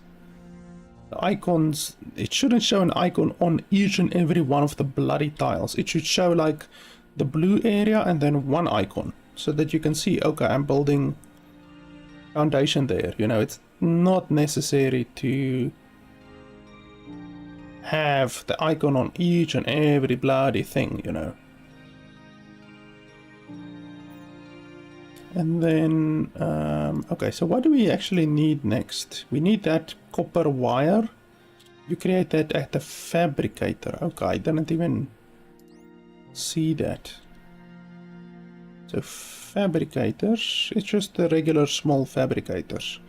So I'm probably gonna need to build more buildings because already each of my things already have enough stuff, like their slots are filled.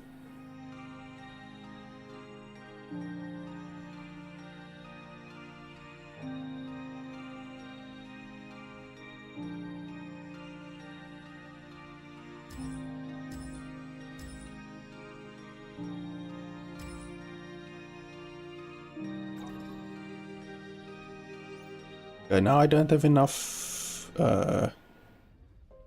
foundation, so I need to create more foundation if I want to. Not sure I necessarily want to even.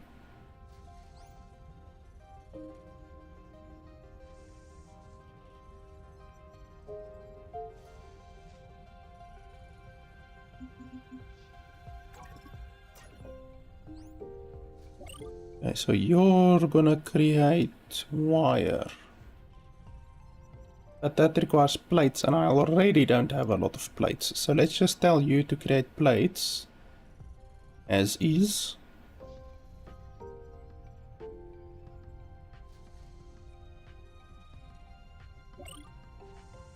Actually, you can create fabricators. I actually need like 4 fabricators.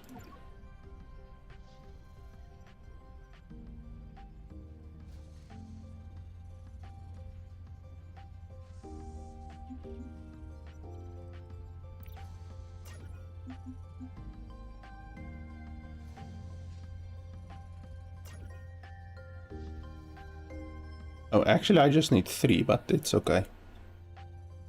I'll put the other one somewhere else, maybe like here or something.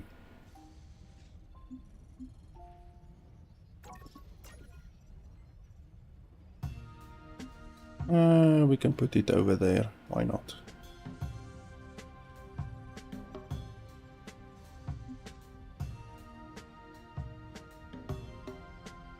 Okay, so you create plates, because we really need plates. You create metal, because we actually really need metal. You also create metal. And then you create wire. I'm surprised we're already running out of metal. But it's understandable. It's basically like Satisfactory. If you've ever played Satisfactory, your base items, like ore, you need thousands of ore just to create a couple dozen of these items, for instance, because these items take these items and these items and these items, and they all go into one item. And to create these items you need like 10 ore, and to create these items you need like 2 ore, to create these items you need 5 ore.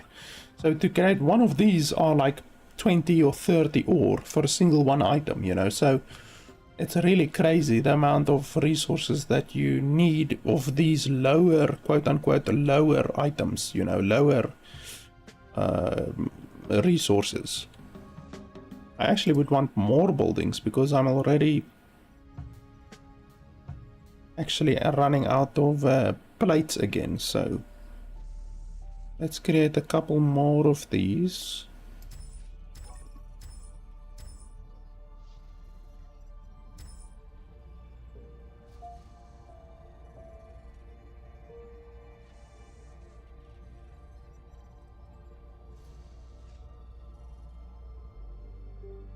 I also don't like the fact that your workers and those stuff have collision. Like literally you can see, like that one just wanted to go over there to the right, but it couldn't, so it bumped into another one. So actually you should build your base with double spaces instead of how I built it with one space. You should actually build it with double spaces. Obviously I didn't know that, you know. But yeah, you should definitely build your base with double spaces. That's something that I would definitely do differently if I were to start the game over.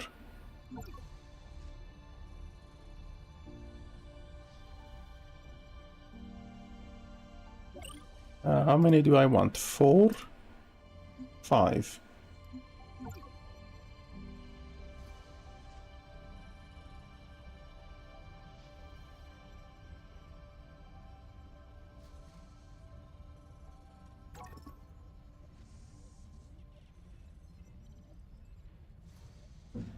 You can see my production line is not keeping up because I don't have enough plates. I don't have enough metal plates, metal bars, reinforced plates. Everything is just crashing. So I need to produce a lot more.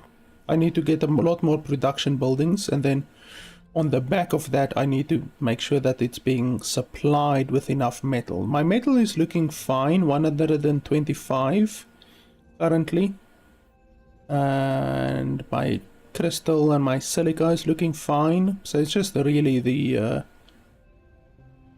metal that I need to bolster a little bit.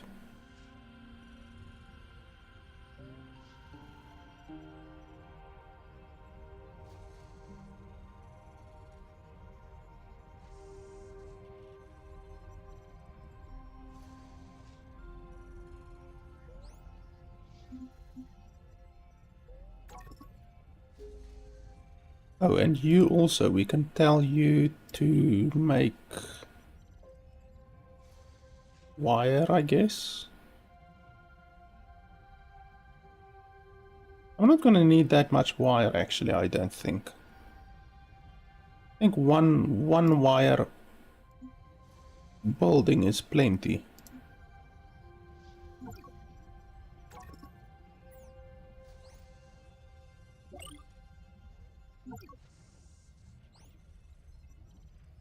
See, now I need plates for this, and for the plates I need metal. Like, it's just all bloody gone down to a snail's pace because my production line is not good.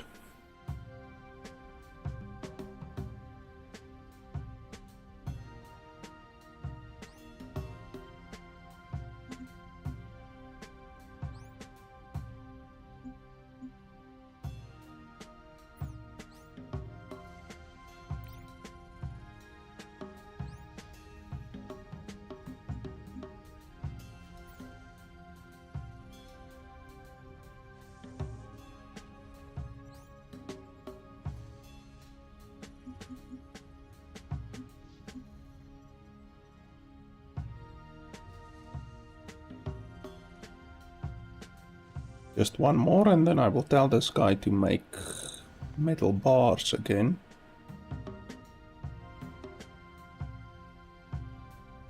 You see, they're all bumping into each other. I really think the developer should have made it so that either there isn't unit collision or that the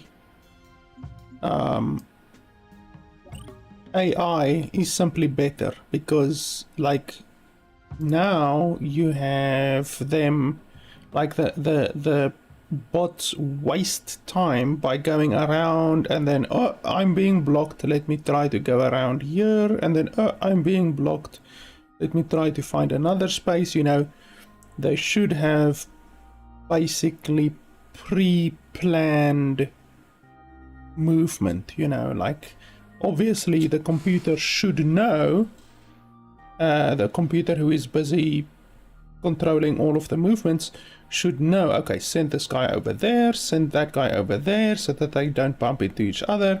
This guy needs to go there, you know. Instead, what's happening is like basically they're just bumping into each other all the time. Look at that, that one literally just bumped into that one, and then it was like, okay, let me go around.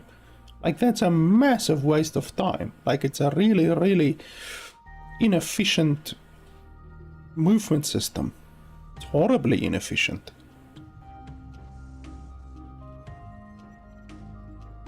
It looks like my stuff is starting to pick up again. Oh, this one needs... Oh, yeah, that's fine. Yeah, circuit boards. Just create the bloody circuit boards. And I still haven't found enemies. Like, I was seriously thinking that this game would be like... Obviously, from the screenshots that I looked at, you could see that it's not your traditional tower defense game. Like, I could obviously see that, but this is like almost not even a tower defense game. Like, I would quite honestly call this more of a city builder, city management, colony builder, economy management type game. You know, like, I've placed quote unquote towers here. It's not even really towers, it's just defenses, you know. I've placed basically weapons over here, and if anything comes in range, it will get blasted. And You can place a turret on a unit, which makes it even less of a tower defense game. I mean, if your towers can literally move around, then, like I said, it's not even a tower defense game, it's more of a RTS game, you know, a real-time strategy game at that point. Why are you just standing here? Oh, you weren't connected to anything, I guess. Let's actually use this bastard and see if we can go out and find some trouble. Let's just save. I haven't even saved once yet. Save. That's fine. Let's go out and see if we can bring enemies over here, maybe. Even though I have not got a lot of power now. I've actually got some power issues right now, but let's go see if we can find enemies and bring them back to the base. What's this over here? Like a dark... Detected an intense field of electrical energy in the region that appears to be a natural phenomenon forming within the planet, but its effects on our systems are still unknown. Currently, your systems are not equipped to handle the extreme energy fluctuations present within the Blight. We should focus on researching and developing technology capable of protecting you from its adverse effects. Until then, I strongly recommend avoiding the area to ensure your safety and operational stability. Okay, so this area over here is like an area where you can't go without doing a certain research. Here are bug holes, so I'm assuming these are the enemies. And here's a bug hive, but I don't see any bugs. So I don't know. Oh shit, now I'm slow again. If I encounter a bug now, I'm definitely gonna get attacked. Like, I probably won't be able to run away at this speed. But like, there's a bug hive. I don't really see anything else. I haven't seen a single hostile creature yet. I don't know if the hostile creatures only come out after a certain time. Obviously there is days in the game. Currently I'm on day 9, so I'm not really sure where the enemies are. Not sure how combat works. Nothing like that. Obviously the bulk of the game will probably revolve around defending your base and expanding. Obviously I've already expanded this much, but like, I'm sure in the Blight, over here in the Blight, there will probably be resources that you don't find anywhere else, so you have to go into the Blight eventually, probably. I'm just assuming. And then in the Blight there will be special resources, maybe even special monsters or something like that, but right now I'm not seeing a single bloody monster. And I just wanted to at least like get a glimpse at the combat in the game, how the monsters work. Are they infinite? You know, out of those bug holes, do they infinitely spawn out of the bug holes, or is it more something like They Are Billions? If you've ever played They Are Billions, it's a... Well, if you haven't ever played They Are Billions, it's a really, really good game. It's a tower defense... Well, it's essentially a tower defense game. I shouldn't outright say that it's a tower defense game, because it's more of a RTS game, actually. Actually pretty similar to this game, if I have to be honest. Holy hell. How the hell are we gonna unlock this thing? What's the point? Complete all nodes need to be connected to the node source. Rotate any of the squares by clicking them to highlight all of the nodes. Okay.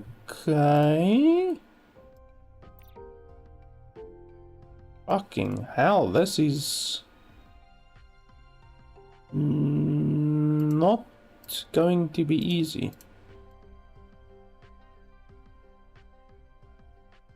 You see, something like this, the reward better be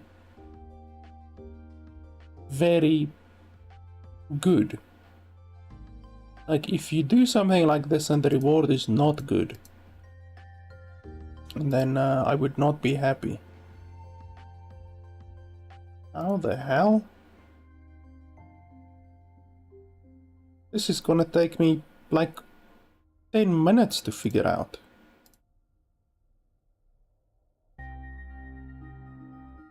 Let's see what we get when we actually solve this.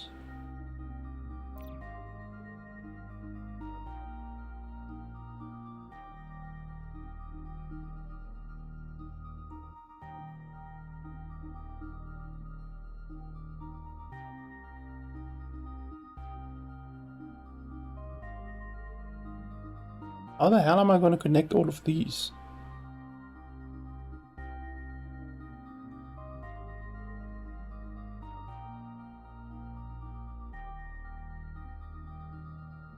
How the heck?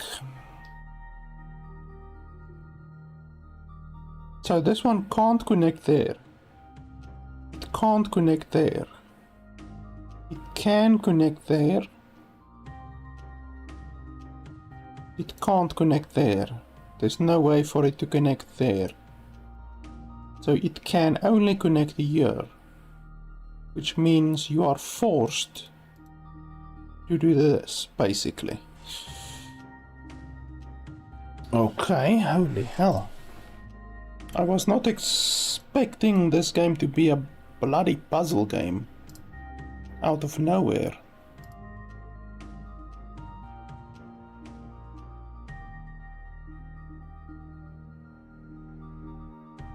But now this one isn't connected.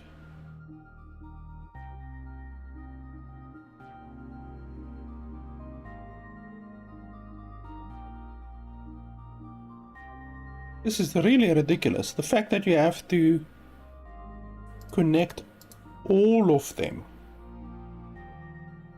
That's really brutal.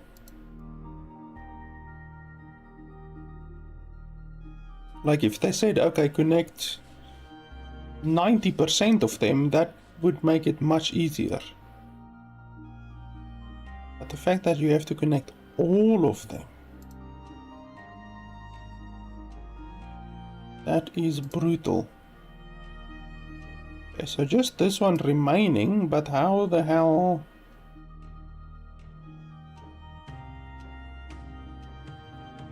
I can maybe do something like this, but then I need to... Oh, there we go. Holy hell. Okay, small laser, that's completely useless.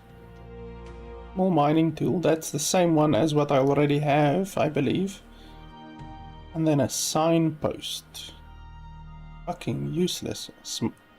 Laser mining tool, that I already have those. Like literally... Oh, miner. Okay, so what's the difference between a miner and a laser mining tool? Laser mining tool extracts metal and crystal with high efficiency. Okay. So does it do it with double the efficiency or double the speed? Because there is a difference between double efficiency and double speed. Double efficiency means instead of getting one resource, you get two resources, which is obviously fantastic. Whereas simply having double speed, that doesn't really help that much. Okay, and then I need a circuit board. I need to get a circuit board over here. I like the fact that there's like small, almost side objectives, mini games, quests, whatever you want to call them. Oh, laterite. I haven't found laterite yet. Oh, spread out all over the place, you know, with these explorable things. It's interesting, you know, it gives you something to do. while waiting. And yeah, like I said, I would like it if there was a double speed thing. You know, the fact that the game literally only has one speed setting is a little bit stupid.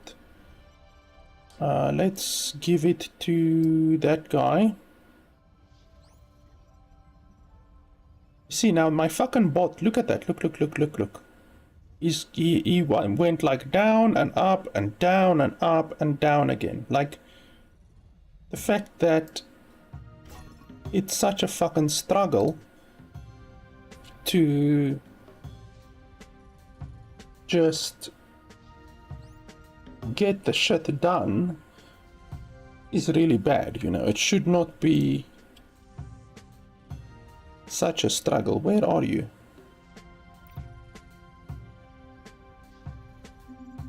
Okay, drop off your... who doesn't have a miner yet?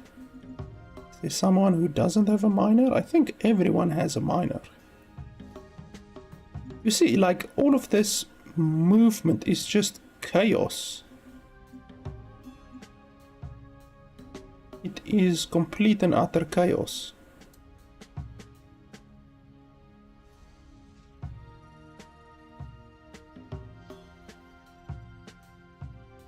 Like, really.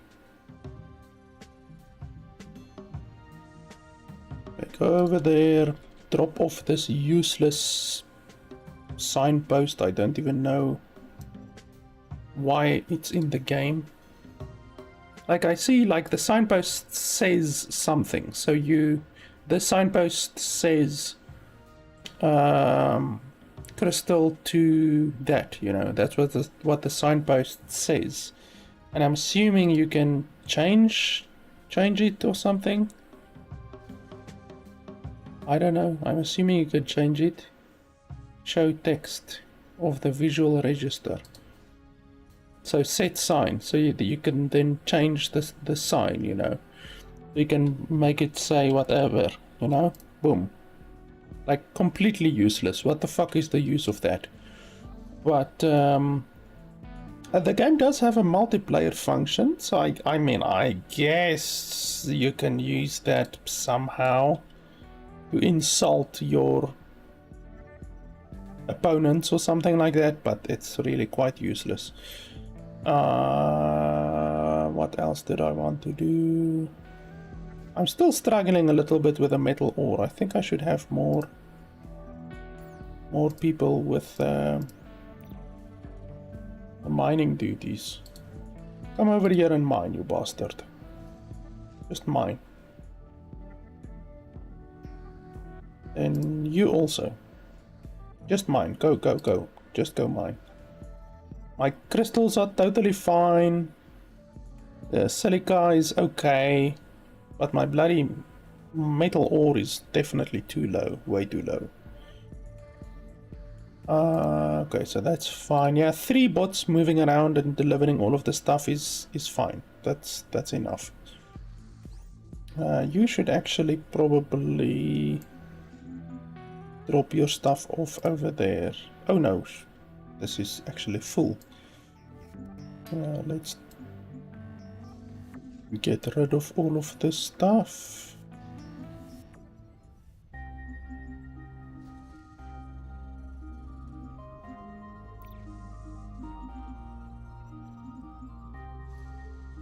There we go.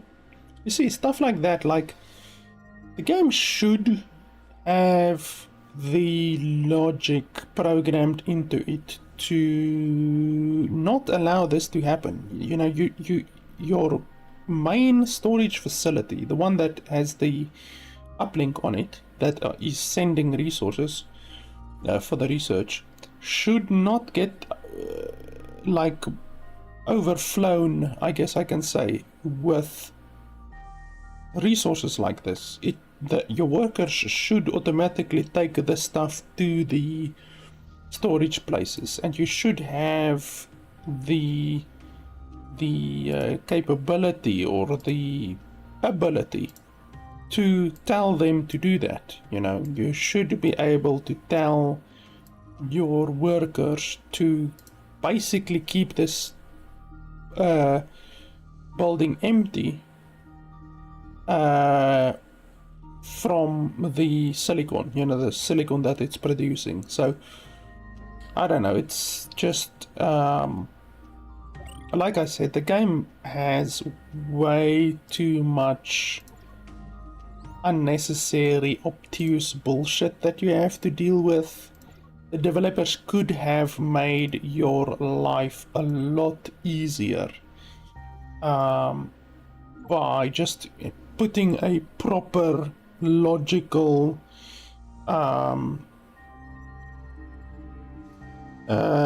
logistical system in the game. Why are you standing still here? Why? That place is full, I get that. Just move some stuff around. Like, you should also be able to link a lot of these places, you know, like, instead of having bloody 20 individual storage stations that you have to micromanage, like, you have to micromanage all of this bullshit.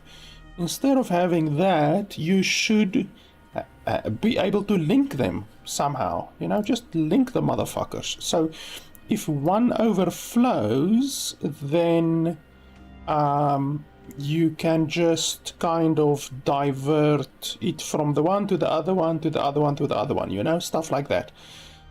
And from what I can see, there's no way to do that, you know, so it's, like I said, it's a little bit obtuse, you know, really.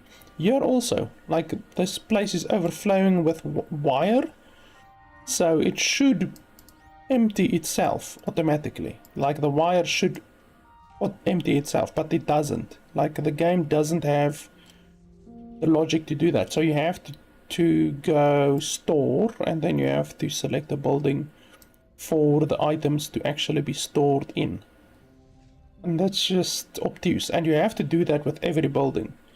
So you tell that one to store over there, and then you can tell this one to store over there, this one store over there. I don't have a lot of space. Well, those have space. Store over there, this one store over there, this one store over there, this one store over there. Like, this is so obtuse. Like, it's really obtuse. It's unnecessary, you know, just fucking wastes your time. And then when those get full, when those storages run out of space, then you have to do the same again. So like, when that one is full, then you have to say, okay, now take your stuff over to that one, you know. Like, you're just constantly gonna have to do this micromanaging bullshit, and it's completely unnecessary. I would just like a way to link the storages. I don't have a problem with building multiple storages like this, you know. That's fine. It's par for the course, you know. You're gonna build a lot of these. Each of them have 4 different storage spaces. These have 8 different storage spaces. It's totally fine. I get that at the beginning of the game you're not going to be able to build like one big storage place, you know. You're going to have to build a lot of these smaller ones. But I would just like a way to bind them, like just make them into a unit instead of having 20 different storage places that you have to all micromanage. It's just really a pain. It's completely unnecessary.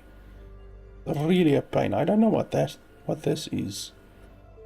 Metal bar production. Basic building with good inventory space but supports only one small capacity. I don't know what this is. Oh, a metal bar. Okay, so if you build this one, it will automatically create metal bars. Okay, so I understand that. So instead of building the small building like this and then building a fabricator and putting the fabricator on the small building, you can simply go over here and build that, and then it will have a fabricator inside it already. So I guess that will save you a little bit of time. It's stupid that there's only this one option, you know, there's no prefab building for metal plate or prefab building for foundation or silicon or nothing like that. There's literally just a metal bar production prefab, which there should be more options, to be honest. Let me see, how far is this bloody thing? Oh, I need these blocks. Let's see, where are my stuff? Okay, circuit board. I actually just need one. How do you split? How do you split stuff? Oh, you press shift. I had to figure that out on my own, but okay. Okay, so you do that, and then go over here. And then let's unlock this one over here. The previous time that I unlocked that one over to the right side, I got some of these robotics data cubes. So let's hope we get some more of them. It is clear these structures were built by a similar life form, yet the timestamps date back thousands of years. Oh, I got a scout out of that. That's interesting. That's nice. I won't say no to that. A free scout. I'm not going to complain about that. And then this one over here we can also investigate. Another one of these obtuse things.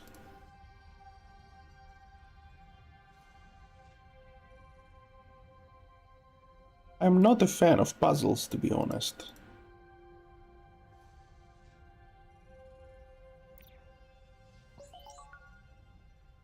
Another signpost, completely unnecessary. But I can bring metal plates over here to unlock this one.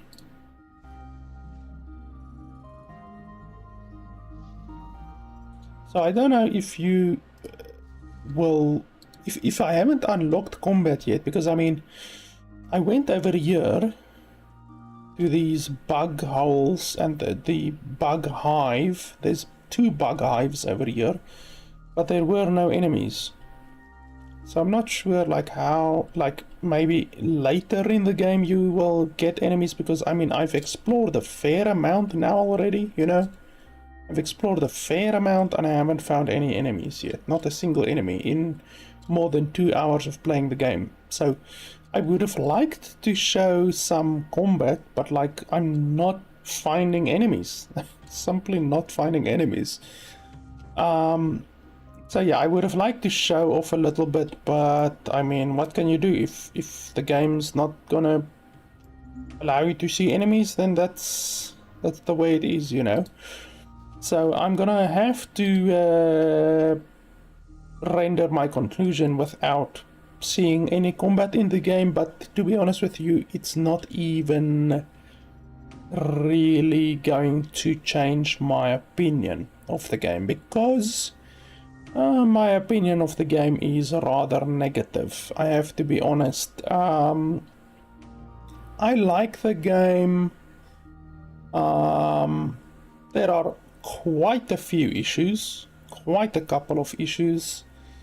The fact that your dudes just stand fucking still after you've told them to mine. By the way, where are my 2 silica miners? Did they simply stop, or what's going on? No, you're just a regular scout. You have a miner, so go mine silica. I don't know why they stopped mining silica.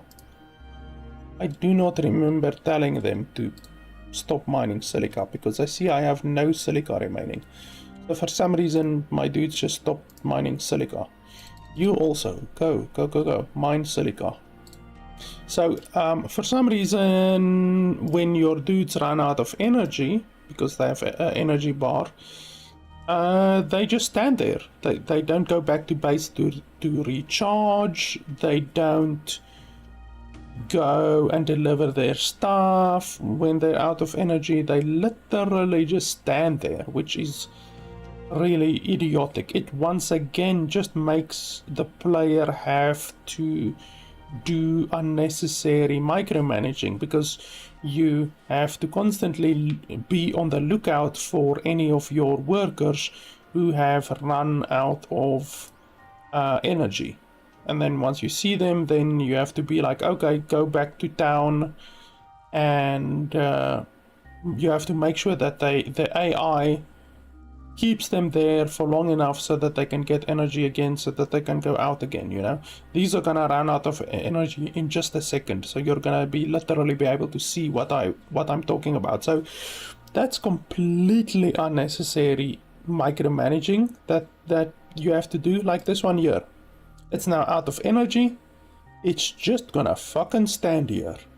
It does have stuff to go back to put back. In fact, if I tell it to go put it, where can we put it? Over there. You go put it over there. You go put that, I don't know, over there. Okay, so now it's working, but earlier it didn't work. So I don't know if there's a certain trigger that has to happen for it to get stuck, but it did get stuck earlier. So that creates a lot of unnecessary micromanaging. Obviously, probably the biggest issue that I have with the game is the storage system. Storage system is really obtuse. It does not need to be this difficult to manage the storage.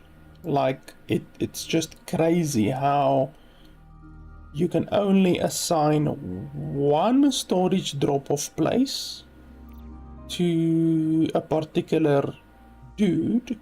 So like here, the storage place is now full. It's completely full. So this guy will not go drop off anymore.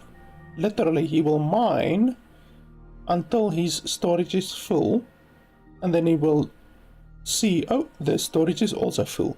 Then he will literally just stand there, even though there could be a million open areas, open spots for him to go deliver his stuff. Like now he's full and this is full, so he will not deliver anything. He will just sit there until eternity. That's really obtuse. That's incredibly obtuse. If I now create some space over here, like if you do that and that, and maybe we can shift some stuff over there and some crystal over there and some silica over there, then he will start mining again. Then he will see, my space is open now, I can go mine again. Like it's just massively obtuse and completely unnecessary. If there was a way for you to link the storages, you know, to basically go like select a whole bunch of storages and then link them, that would really be fine. That would, quite frankly, solve the entire storage system issue that I have, because then your bot will realize, okay, this one is full, but this one is linked with this one, so I can just go drop it off there. You know, then you can basically create warehouses. You know, you can group a bunch of storages together to create warehouses. That will really improve my opinion of the game. But because of this shit, because you constantly have to move the stuff, like this one right now is full and nobody is gonna come take anything here or anything like that because it's full. Like it's really obtuse, and you constantly have to be on the lookout for stuff like that. Any buildings that are full, any workers that are full, that are just sitting there doing nothing, not contributing anything, you need to go and look and figure out, okay, why are you just sitting there? Why are you not producing stuff? You know, what's the fucking issue? Like, it's just way too obtuse for my liking. Some people wouldn't mind it. Some people like micromanaging, you know, but like I I don't like this. Like, this is not enjoyable, you know. I like to play the game. I don't like to constantly micromanage my fucking base, you know. I want to go out, build stuff, explore, fight creatures, you know, that kind of stuff. Micromanaging your fucking base is not my idea of fun, you know. So that's honestly the biggest issue that I have, is the storage system. The storage system is really obtuse. Perhaps later in the game you will get like really big storage places, you know, like these have 8 spots and it's not big enough, it's not close to big enough. Perhaps later you will get storage places that have like 50 spots or something like that. That will dramatically reduce the obtuseness that you are facing in the game right now, because you can tell all of your workers to go drop off at the place that has 50 spots, and then if it's full, okay, you just select all of them, tell all of them to go drop off at the next place. But like here with these small places, you can't do that because they fill up so fucking fast, and then you select the next one and it just fills up again really fast. Like, it's just completely unnecessary. So maybe later in the game it will be slightly alleviated, but I'm not the type of person who is willing to play a very obtuse game like this for 3 hours, 4 hours, 5 hours, 6 hours until the game becomes playable. Like, I have better things to do with my time than hope that the game becomes better, you know, than hope that the game becomes less obtuse, you know. I have better things to do with my fucking time, you know. I still want to finish a couple of games before Starfield comes out, and then I'm just gonna fucking no-life Starfield. So, like, honestly, this game has taken enough of my time. It's still in early access, obviously, like I said, but like, there will need to be some really dramatic changes to the storage system and the logic of the bots, because the bots are really idiotic. Like, they bump into each other, move around, bump into another one, move around, bump into another one, move around, bump into another one. It's just really crazy that you can have such a inefficient delivery system and logic system and storage system, transport system. Like, everything is just really obtuse in my opinion.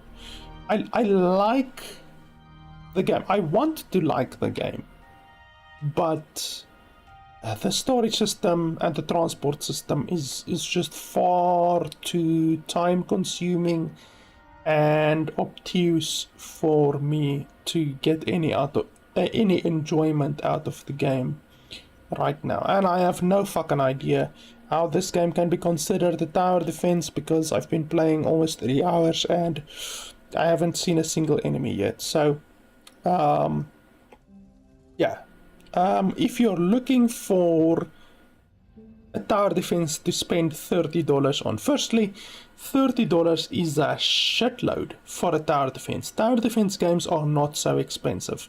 The vast majority of tower defense games you will get for below $20. The vast majority of them. Like, if you think about, like, I've said at the beginning, I am a real fan of tower defense games. I have probably 50 tower defense games in my Steam library.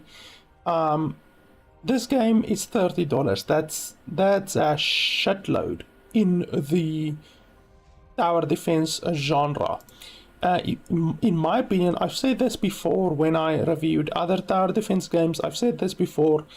Prime World Defenders is my most favorite game. My most favorite tower defense game that I have ever played. Prime World Defenders 1, not number 2, because number 2 is dog shit. So Prime World Defenders 1 It's $10, and in my opinion, that is the best tower defense game that I have ever played. So never mind fucking $30 on this game. The best tower defense game that I can possibly recommend to you is $10, and like I said, Prime World Defenders 1, fantastic bloody game. You can also look at something like Bloons TD. Bloons TD is free on mobile, and then on Steam it costs I think $14, so it's half the price of this game. Now Bloons TD6 is pay to win, so there is a pay to win aspect.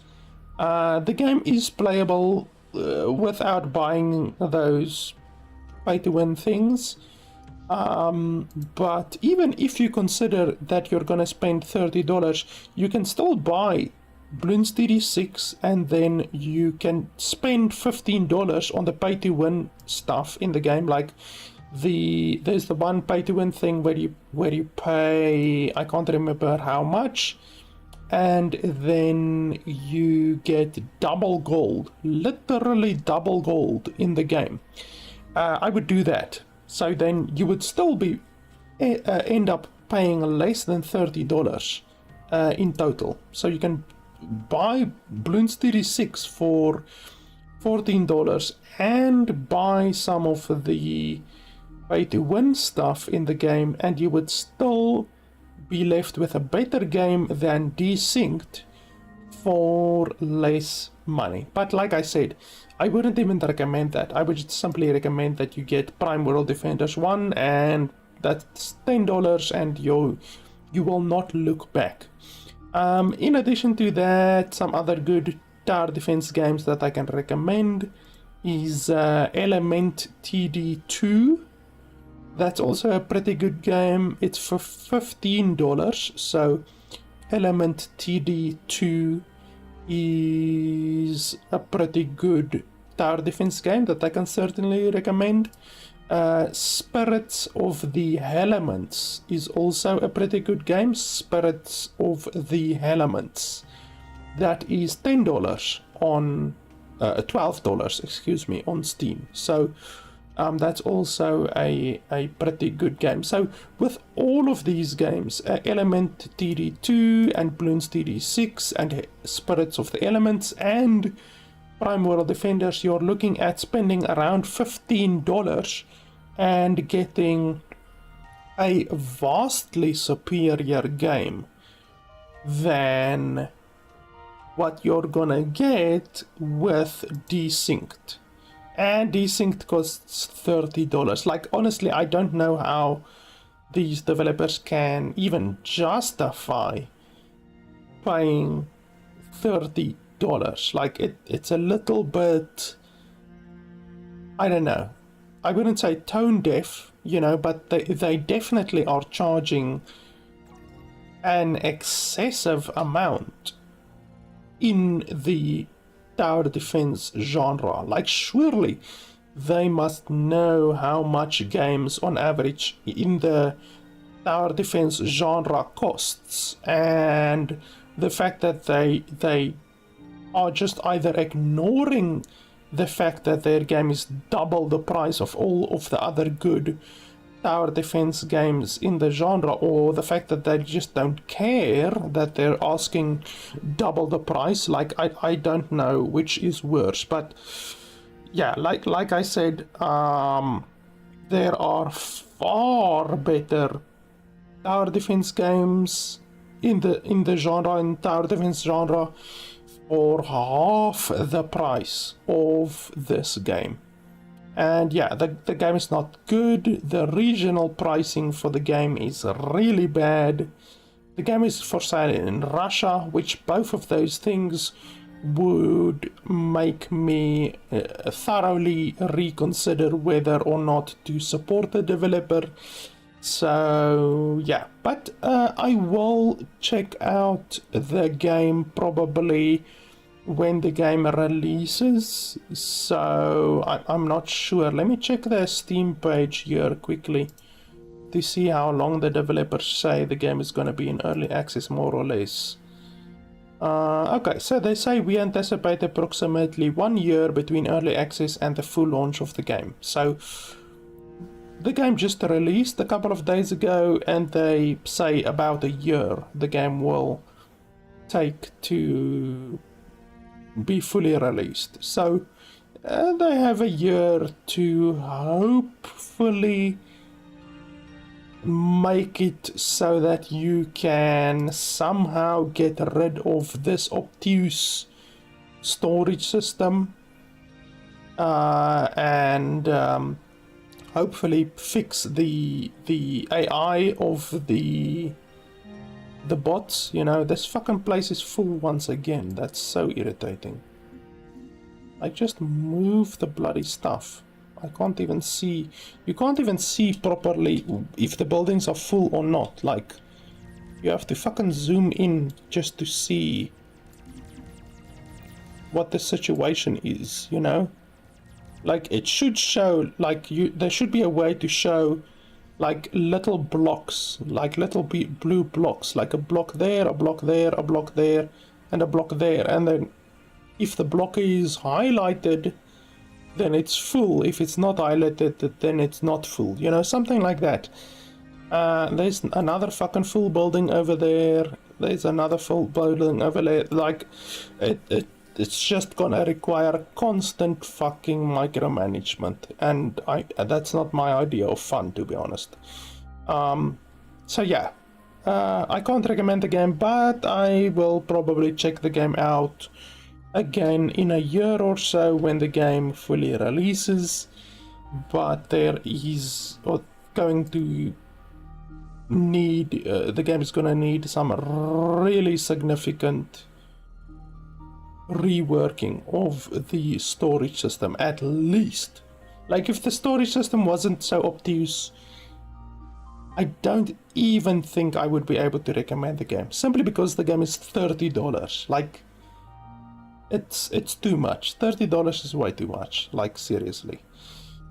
But yeah, I guess I will try the game again in about a year or so to see if it's worth playing, because I do enjoy tower defense games. So yeah, guys, that is pretty much it. Thanks a lot for watching, and I will see you guys next time.